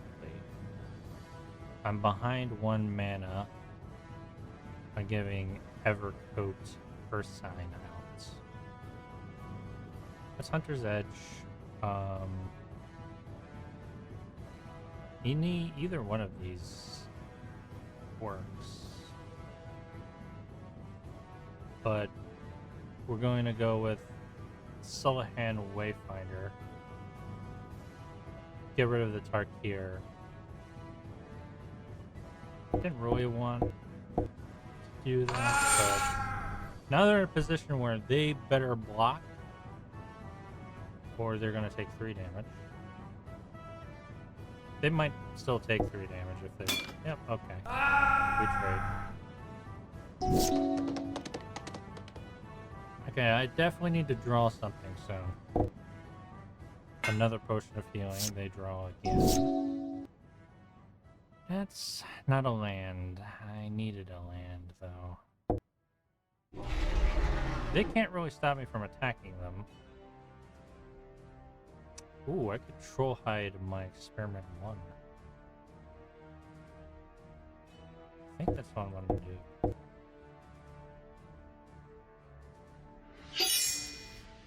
And now I'm swinging in for 3. And they can't do anything about it. They can heal it off, so they're going to last a while. Rambunctious Mutt. That's a big dog. Enters the battlefield, destroy target artifact or enchant. Rough. Well, I have my own card of interest. Thrashing Brontodon.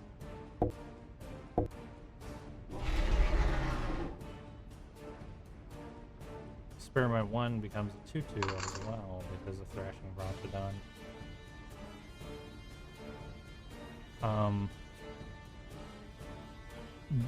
Thrashing Brontodon and Rambunctious Mutt just bounce off of each other. I'm gonna attack with Goblin Trapfinder because I don't care if it dies. Go ahead. One more Visionary. Yeah, that's good. Can't play yet. The next turn. Fabian Purebloods.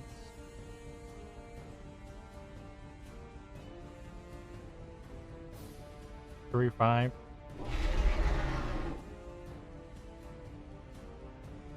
Oh, it's a slightly tougher Mutt. So 2 cards in my hand, I can play for 2 mana each.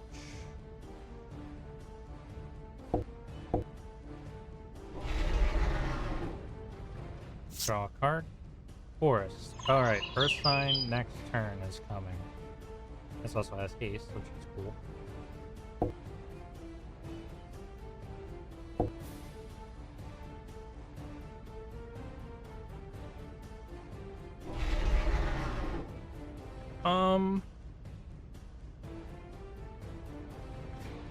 I'm tempted to swing.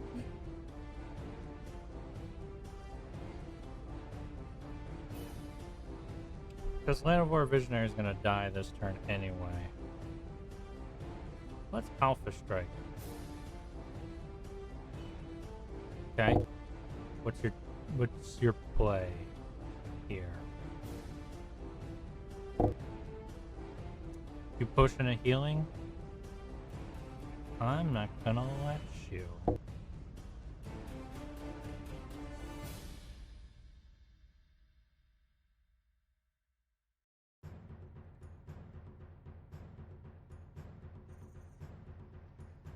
I just, yeah. Card, select card, oh yeah, not valid. That. Wait, I can't target the one you just used? Fire. Fine.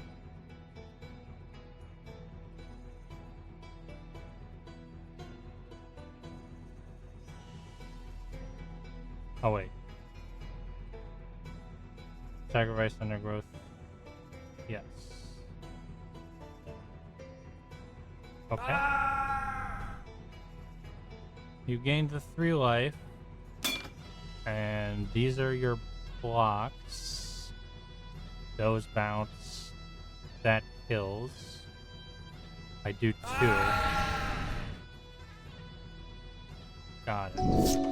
I'm gonna take 6 damage on the attack back. Yeah. They play Burrows and Mastiff. There's not many choices for dogs, really. Spirit Companion. Yeah, draw a card. Spirit Companion, draw a card. Right.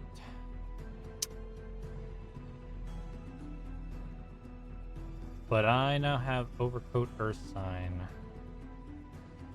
And that's gonna help. Because this now becomes a 3/3.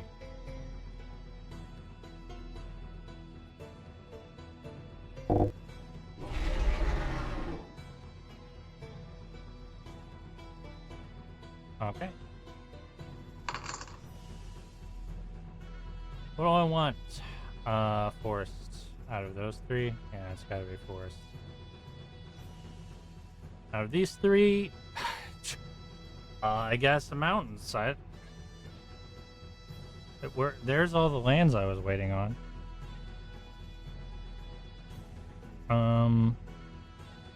Yeah.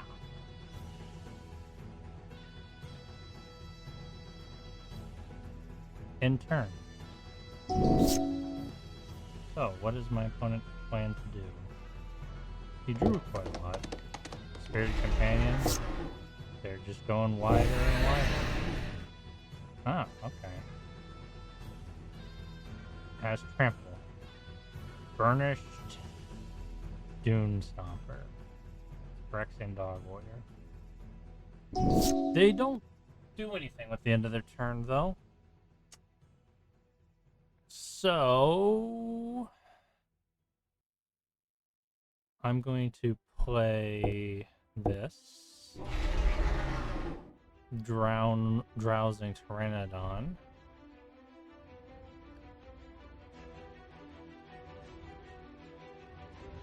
And I could attack into them. Does have trample? It does. Could I win? No, they can just block all.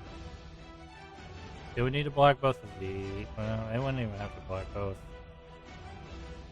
I'm just getting lands.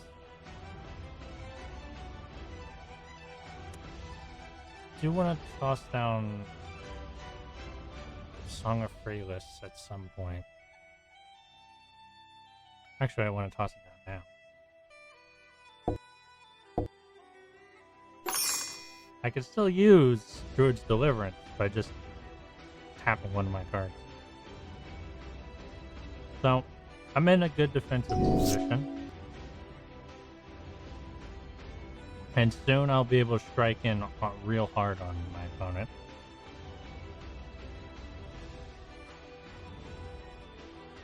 They're really thinking about their moves. Another Hound of Conda.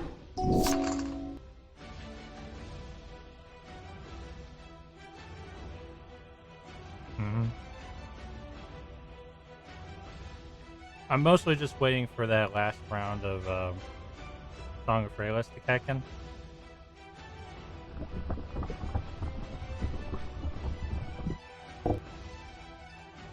Revitalize. They gain 3 life and draw a card. Kind of harder to kill them now, but really just waiting for that ability. Alpine Watchdog. They're still not in a position to attack me, and now everything is +1/+1. Yeah. I'll just throw down Boreal Druid too, for the heck of it. Alright. I think it's time to Alpha Strike.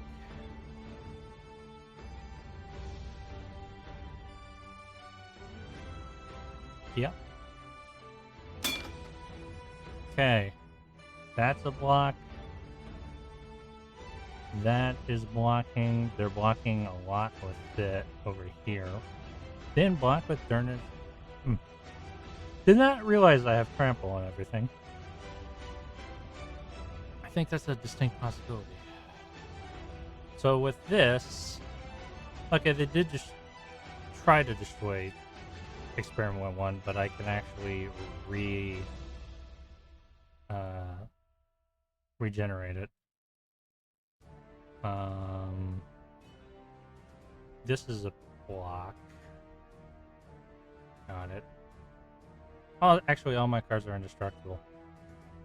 I forgot.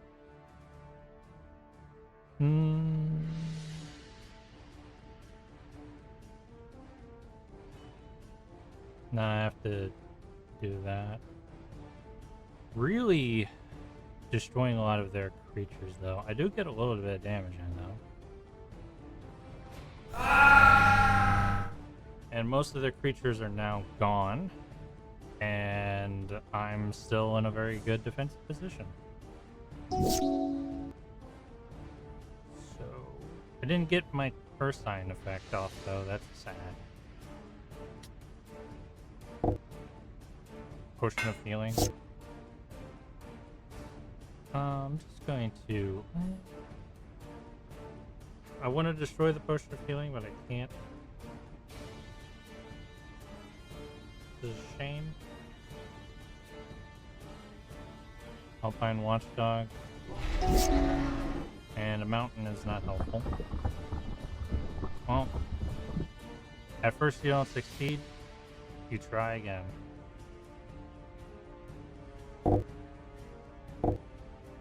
Yeah, potion of healing makes sense. I don't want to get rid of my Brontodon just to get rid of that, because I'm doing more damage with Brontodons than that's worth. So, 3 damage here.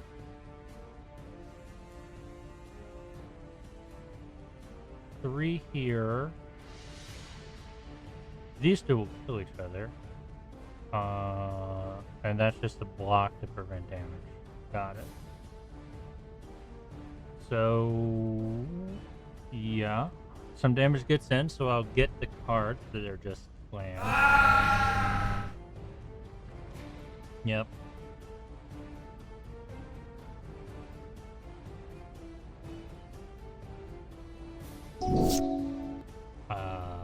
I didn't get the cards for some reason. I don't care, really. They're just lands. I don't need them. I can cast anything in my deck with this hand. Potion of Healing again. I've seen 4 of those. They can't possibly have another in their deck. At this point, I'm going to get rid of it. It's worth going down 1 just to do that. Savage Stomp. Oh, you make my life so much easier. Fortunately, I can't choose a dinosaur.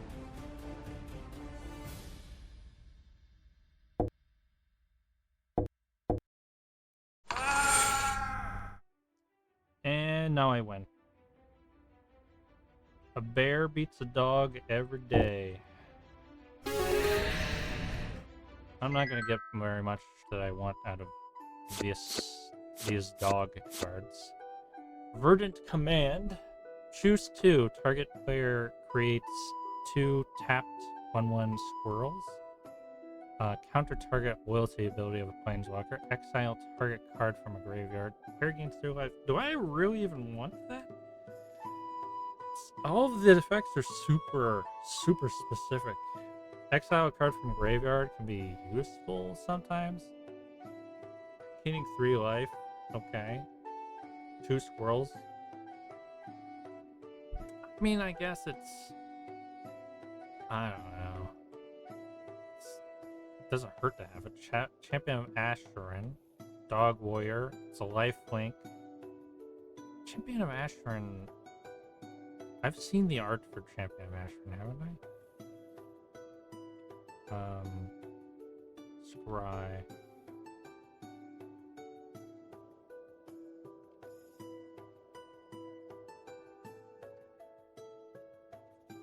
I have. Tis a lady dog. I shall keep it. Or hold campus. It's a Boros land. Ishimaru Hound of Kanda is just a good card.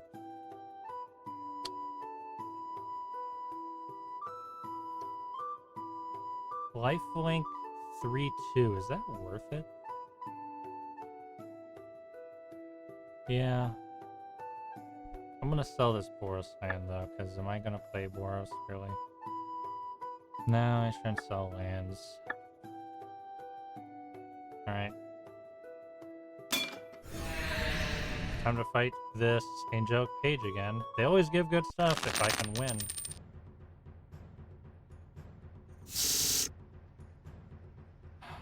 Okay, this hand is acceptable.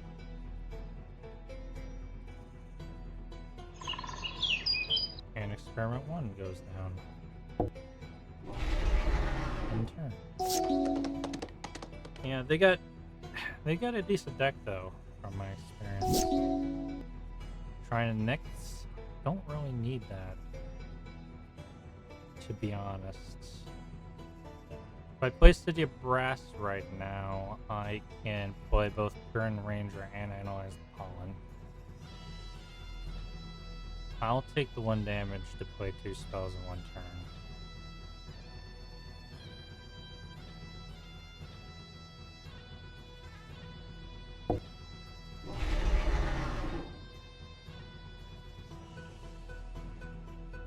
Don't collect evidence.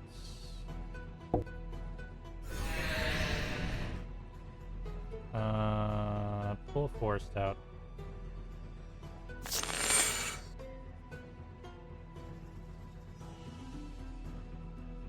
And then I guess I'll attack with Experiment 1.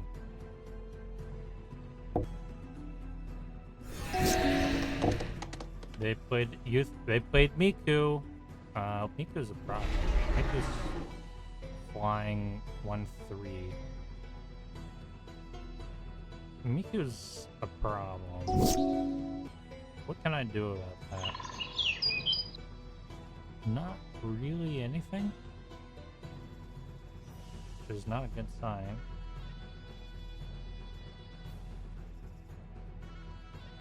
I mean, I have cards in this deck that can do stuff about it, but not in my hand.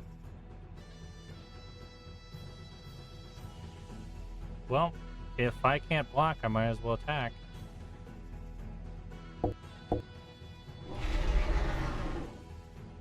Ooh, Experiment 1 got a boost.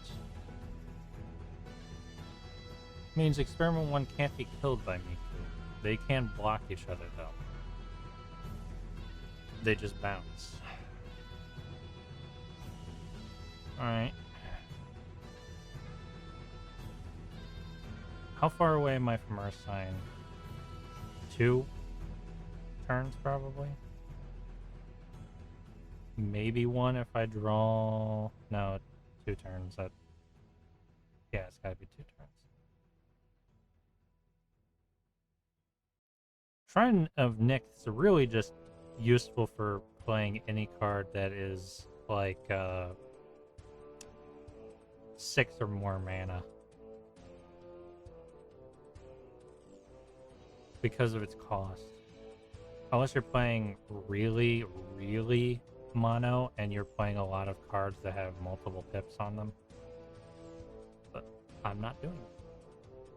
And you don't end up having a bunch of 1-drops and 2-drops in your hand.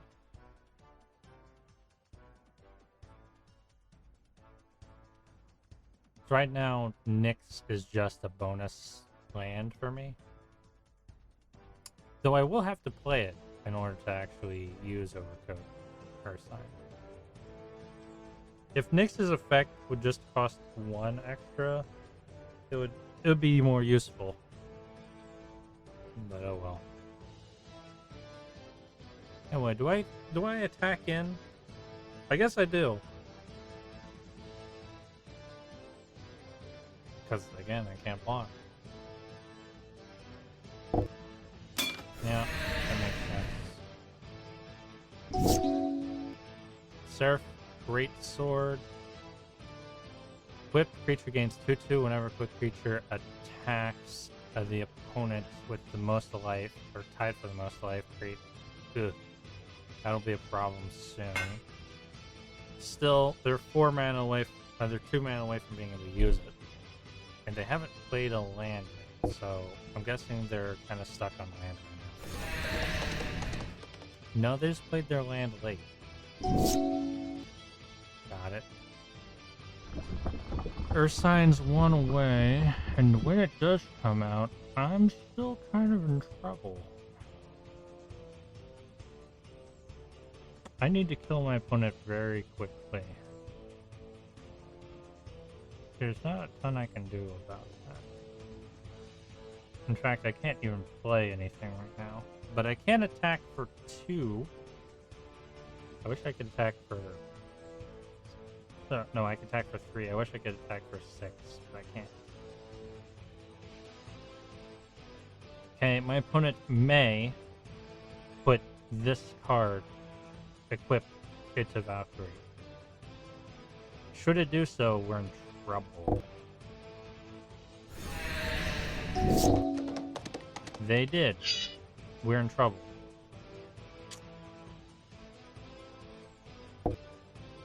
Real big trouble. I just took 8 damage that I can't do anything about. Ooh boy. I have to win this turn, and I'm not going to.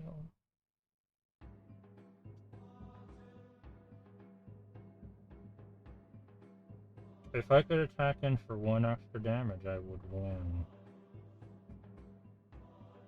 But I can't.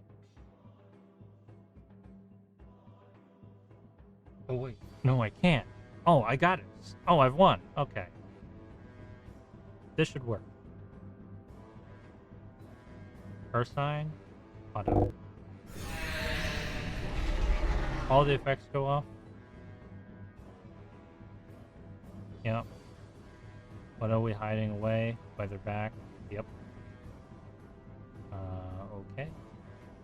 And the second thing I'm hiding away, Song of Freedom. Yep. So, Experiment 1 gains another counter on it. I'm now attacking in for 7 damage. If they can't do anything about that, it doesn't seem like they can, I win. So... yeah! That was really close. Give me angels.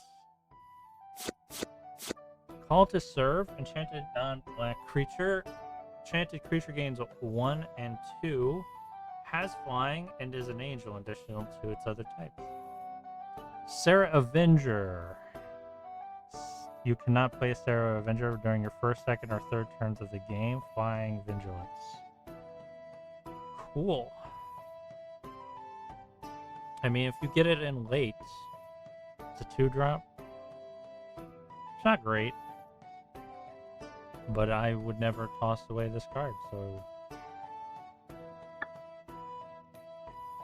I guess I'll fight this giant scorpion.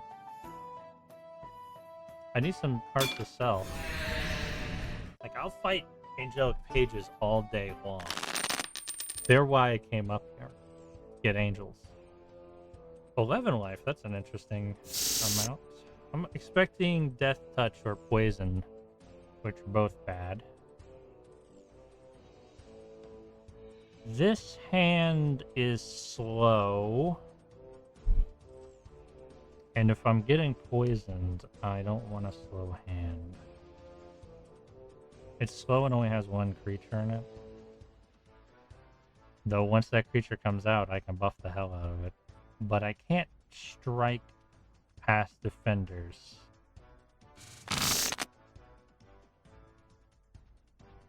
This is better. Kind of. I got Helena and Elena. So my first move, while I might want to play Mist Breath Elder, No, no, I can play Mistbeth Elder. Okay, what do I want to toss back? Trying to Nyxeos? Yeah. Or Hunter's Edge? No, it's the Shrine. 'Cause it always takes a long time to get Shrine to be useful for anything.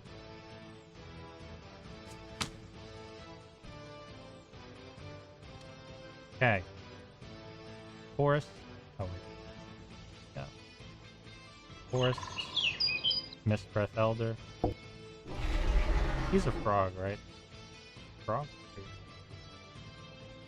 And we end my turn. They're playing a swamp. And they don't do anything. No. Keep it on the field. Ooh, Savage Stomp. Okay. Thriving Bluff. It is going to be green. I do need lands to come in, though. I need at least one land to show up. Or else trouble. I like to see my lands coming now, though. More than just one. I'm attacking in for 2. What is my opponent going to play? Gogiri Rock Farm. So we're playing Gogiri. Gogari. Enters tap. Okay, they're not playing anything this turn.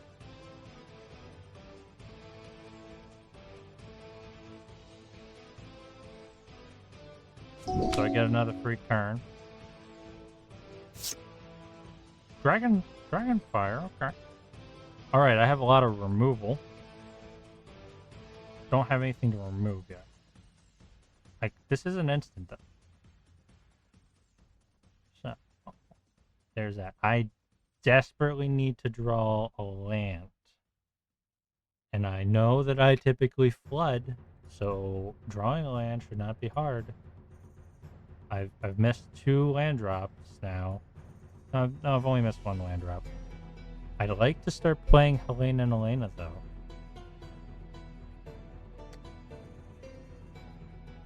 We're attacking in for another 2. My opponent almost certainly can start playing hardcore shit. Swipe down to switch to detail view. I don't know what the hell this card does. Is that Dark Moon? Oh, it's nighttime because they haven't played any spells? No, I don't know. Maybe they must have something in their head that cares about day or night cycle. Okay. Now I can start playing more cards from my hand. Trollhide, I think, is the next card I'm going to play.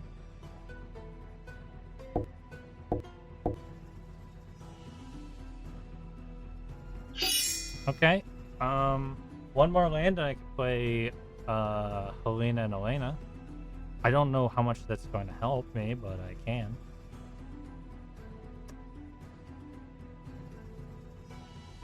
I can attack in for 4. I win next turn if they don't play anything. Poison Cup. Got it. Destroy target creature, scry 2. Got it.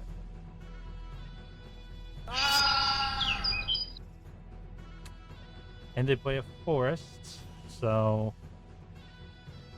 I need desperately a land. Land of our Visionary is not terrible though. I could just Scorching Dragonflame them, but then we're not doing anything here, so I'll just chill with that. I'll take some damage coming in my way for a bit while I get sort of like set up. Yeah. So they can attack me with their Scorpion, I don't care. Golgari Rot Farm. Okay, they have 2 Golgari Rot Farms. Wasteland Scorpion. Is that another death touch? It is. It's a 2/2 death touch. Yep, lots of death touch is what I'm saying here. City of Brass. But I have means of dealing. Wait. Cancel. Hunter's Edge. Deals damage, so I can knock that out. I could use Scorching Fire to do that as well. If I had a dinosaur, this would be... Fighting is bad. I can play Helena. First strike reach. In combat on your turn, put X counters on another target creature you control where X is their power. So I'd be doubling my Landivore Visionary's power every turn. And maybe I'll just take some on the... Maybe I'll just take some hits on the chin, you know?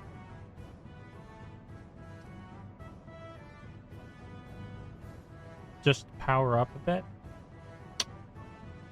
That's an option.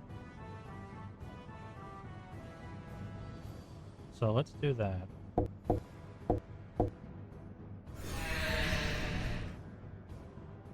Okay. And is that beginning of combat on my turn? Yeah. Yep. So now that's a 4/4. And I'm just gonna chill. Let my opponent figure things out. They have 5 mana on the field, 6 cards in hand. I'm sure they're gonna play something. Another Golgari Rot Farm. Okay. Next time they play a land, they'll have 7 mana. They have ramped good, I think. I think they're ramping. I'm not sure if that's ramp or not. I don't know how many turns this has lasted. They still not played anything. I have 5 mana on the field now. With that 5 mana, I can wipe out both their creatures. So I should do that. No, I can't. I mean, I can. But it wouldn't be beneficial to me. I can knock out one, though. If I had 1 more mana.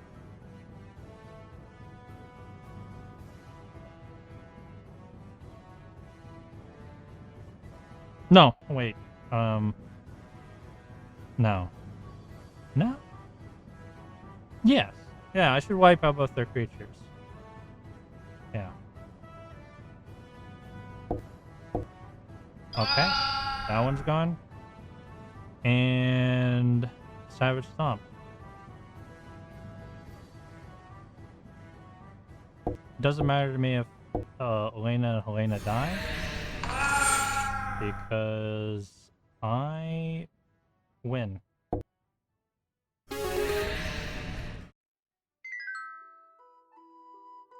Okay, what have we got over here? We got some Death Touch. Baelgad Scorpion enters the battlefield. You may destroy target creature with power 1 or less.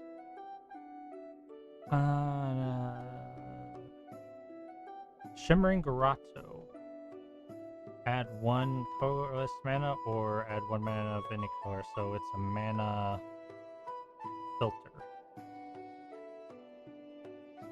It's not the best mana filter either.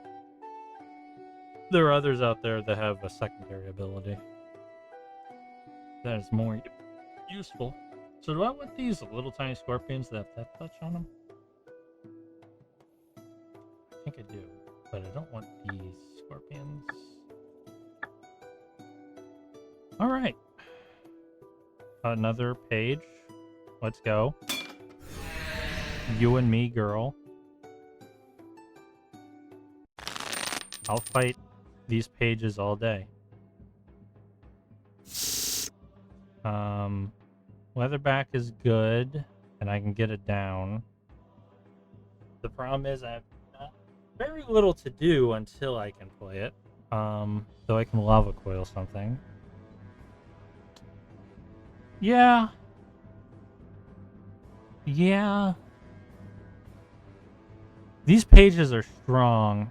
That is something to worry about. They have a lot of flying, which I have nothing to do about. They're flying, but A lava coil in hand feels good, so I'm gonna keep this. Toss down a shelter thicket. Play as a land. And then my turn. They do nothing. Miming slime is good. We like to see miming slime. Alright, I can lava coil anything now, so... Snow-covered plains. Ooh, that's a pretty snow-covered plains. Do they play? They play Angel of Unity. Flying life link whenever Unity enters the battlefield or you cast a party spell. Choose a party creature from your hand. You perpetually get +1/+1. Party card is any of those. Party, huh? Enters, choose one perpetually. Ah. Maybe they targeted something. I don't know. I could lava coil that. Don't know if I'm going to. Because I don't necessarily need to. Playing a Banaloth though. My Banaloth beats their Angel of Unity. Idyllic range. Tapped unless you control 3 or more planes. Enters untapped. Okay, well. Wait. Okay, so it's just the planes. Yeah, I'll take one. Limerick. Luminarch Ascension. At the beginning of each opponent's end step, if you didn't lose life this turn, you may put a quest counter. Activate only if Luminarch has 4. Yeah, well, I plan to do damage to you every turn if I can. So, that's that.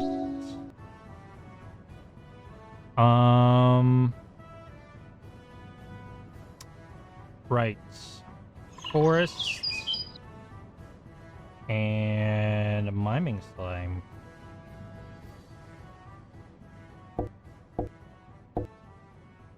Okay. Now I have a 4/4 ooze on the field, and I'm gonna crash Leatherback into you. Angel of Unity, Righteous Valkyrie. Whenever another enters the battlefield under your control, you gain life equal to that creature's toughness. As long as you have 7 or more life, creatures you control gain 2/2. Okay, that must have been a thing that they buffed, so it's a 3/5 now. So it can counter anything that I attack with. I can't lava coil it, but I will lava coil... I will attack into you whenever I can. And then lava coil it. Or Savage Stomp. Which will kill it. I think that's what I'm gonna do.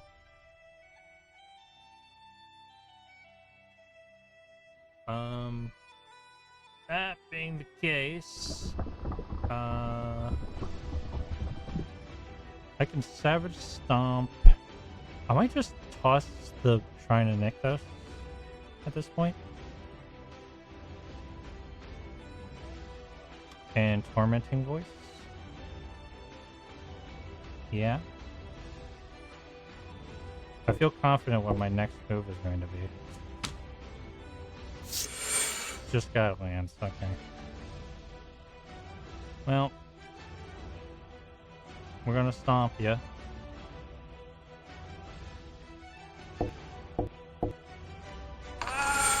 Yeet. Now I'm crashing into you with a 5 and a 4. And you don't seem to be able to do anything about it unless you have Path of Exile or Swords to Plowshares in hand, which you don't, apparently. And I still have my Lava Coil for whenever I need it. Lightkeeper of Imra, multi-kicker 1, flying whenever it enters. You gain 2 life for each time it was kicked. Well, it can't counter that. You didn't gain any life, though. Apparently you didn't kick it. Well, I think I'm just gonna win. Seems best to me if I was to do that.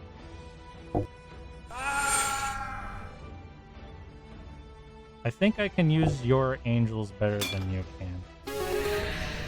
So give me more angels.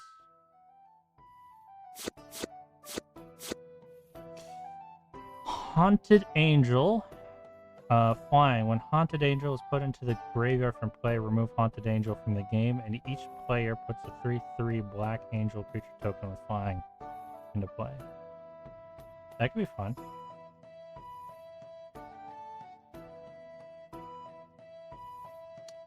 Japanese card that I can't read.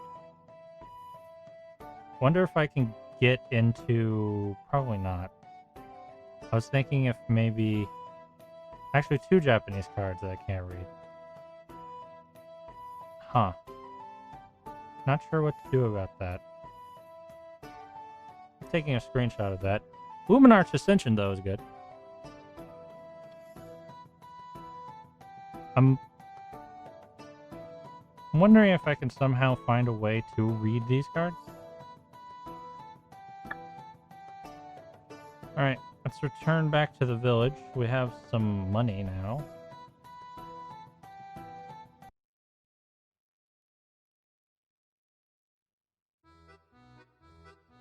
I don't have Twitch open right now, of course.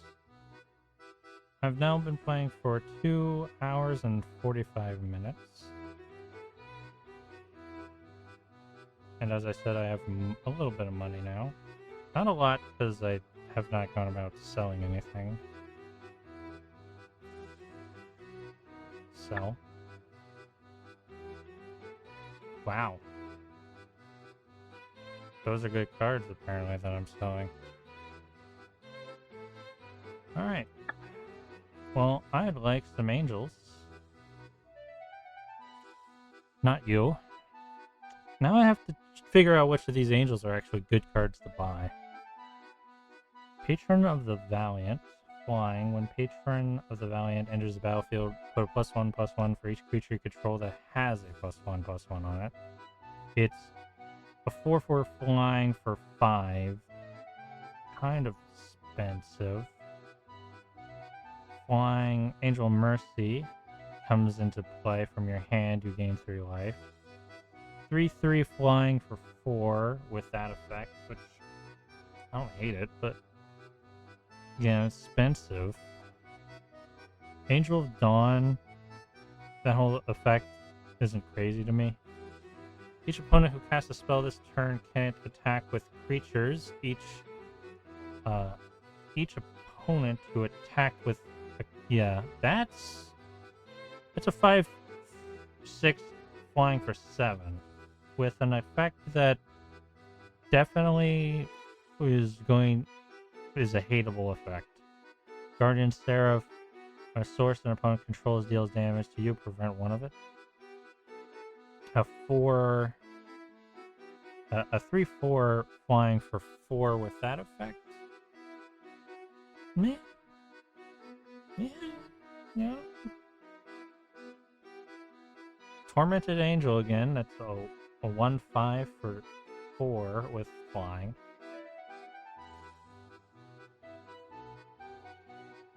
Voice of Grace. Flying protection from black. 2/2 for 5. No, 4. Yeah. I don't know. Like, what here seems like really good?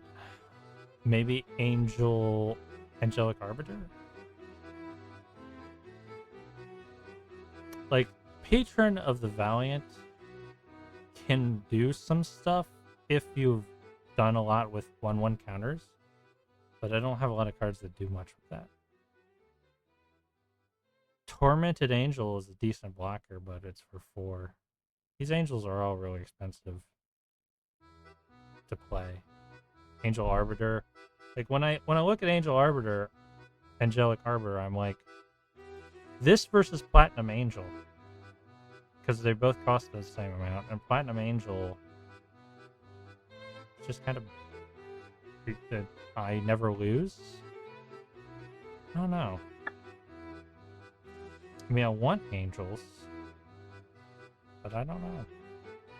Yeah, these are just all the things that have wings on them. Osai Vultures is funny.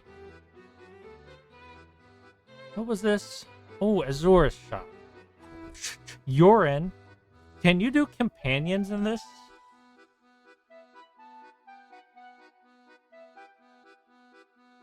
Because if you can, Yorin's amazing. Enters the battlefield, exile any number of other non-land permanents you own and control. Any number of others. Return those cards to the battlefield at the beginning of your next step. So flying bird serpent, Yorin. Does companions work? If companions worked, Yorin's absolutely worth taking. We have Dollmaker Shop Porcelain Gallery over here. It's a room. Whenever one or more non-toy creatures you control attack player, create a 1/1 white toy artifact creature token. Or creatures you control have base power and toughness, each equal to the number of creatures you control. Not really something that I think is going to do anything with the decks I'm creating. Gregor has Skulk and draw cards equal to its power.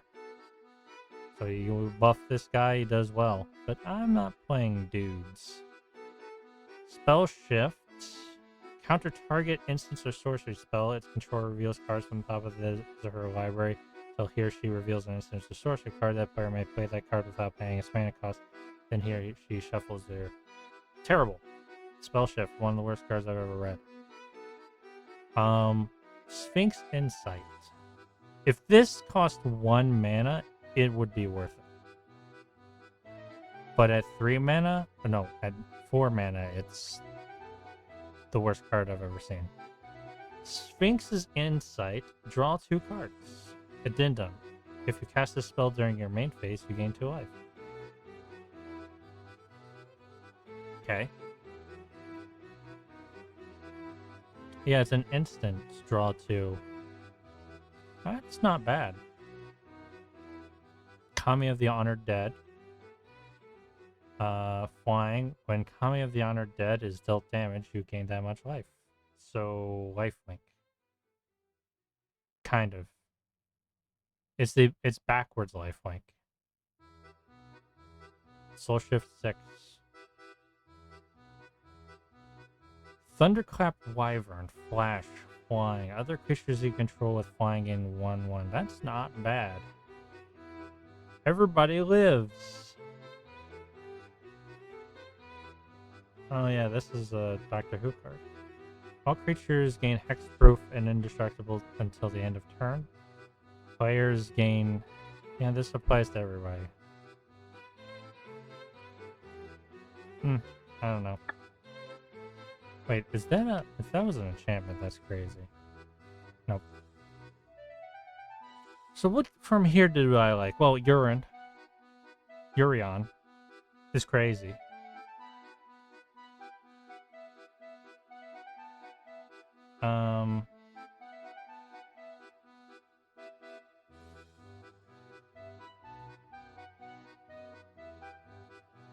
I'm going to screen cap the fact that Urion's shown up so I can talk to my friends about whether Urion is a go or not.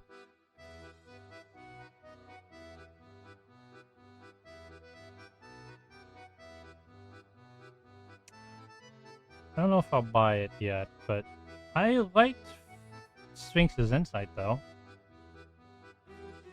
I'm gonna buy that.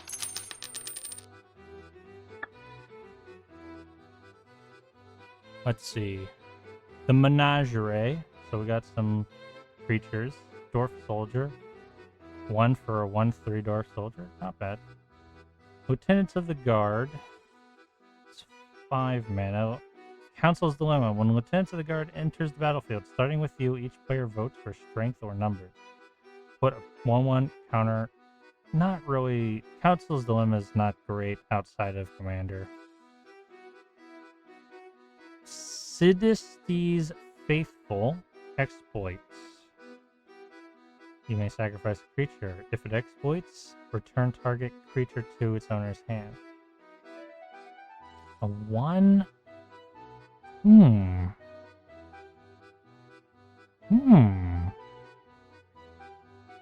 That's not bad. Nefrishne. Flying. Whenever you cast a spell from exile, copy it. You may choose a new target for the copy. I'm not really playing that. Verix Blade Wing. You get Ferox Blade Wing. Goblin General. Mirrorhole Mimic. You may have Mirrorhole Mimic enter the battlefield as a copy of a creature on the battlefield, except as a spirit in addition to its other types. Not bad. What's it disturb into? Ghastly Mimic. Giant creature. At the beginning of your upkeep, create a token that's a copy of the enchanted creature, except as a spirit in addition to its other type. That's good. Yeah. Mirror Hall Mimic is good. Ash Cloud Phoenix. Dies return to the battlefield face down. Deals 2 damage to each player. Yeah.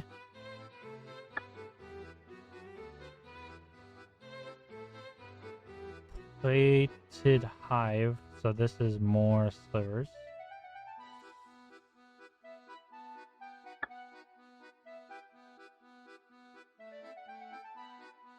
We've been through most of those. This is more lands. Should buy more lands. And there's a quest. Oh, there's more here.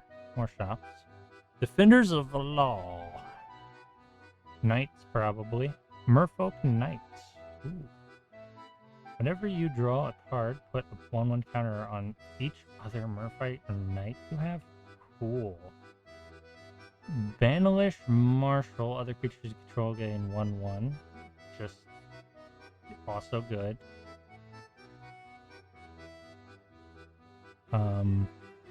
Spectral Rider. Intimidate. An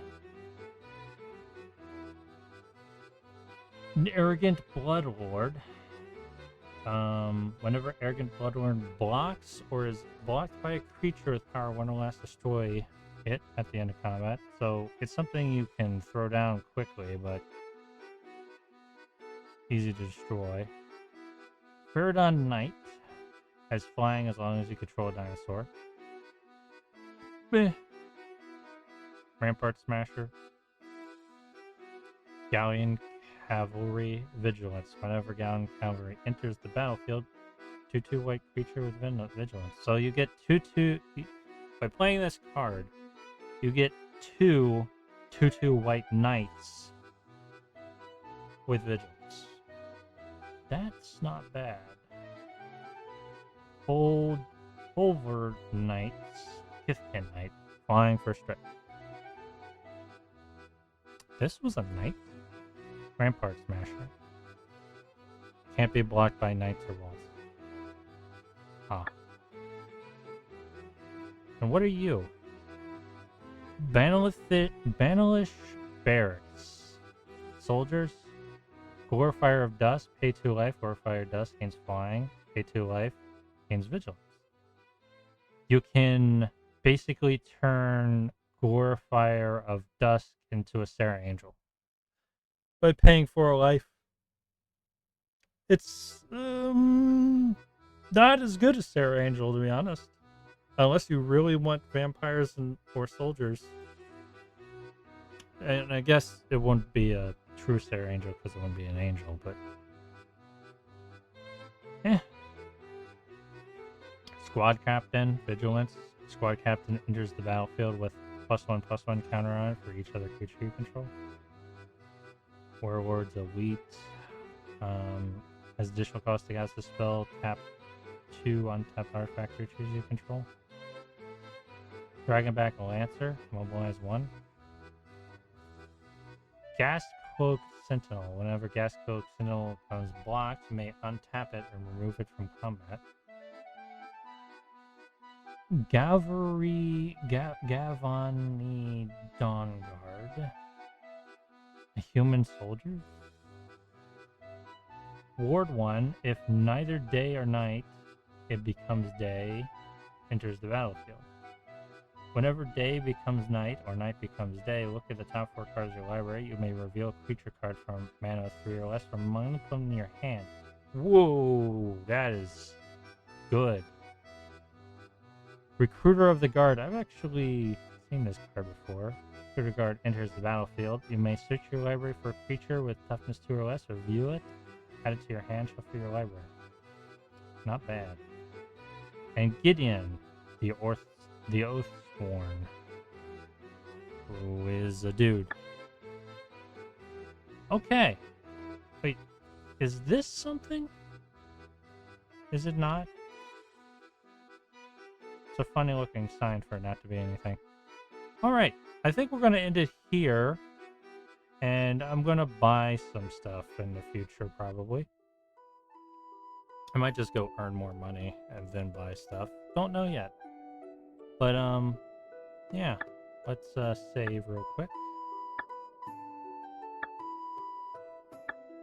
As promised, I got out of the waste. So we're going to spend a long time in the plains. Because we're getting angels. We're going to get a bunch of other stuff that I kind of want. So, I want to thank everybody for joining me today. Let's go see if there's anybody we want to raid real quick. Will we stream again tomorrow? Unsure. Depends on how my sleep goes. Who shall we raid?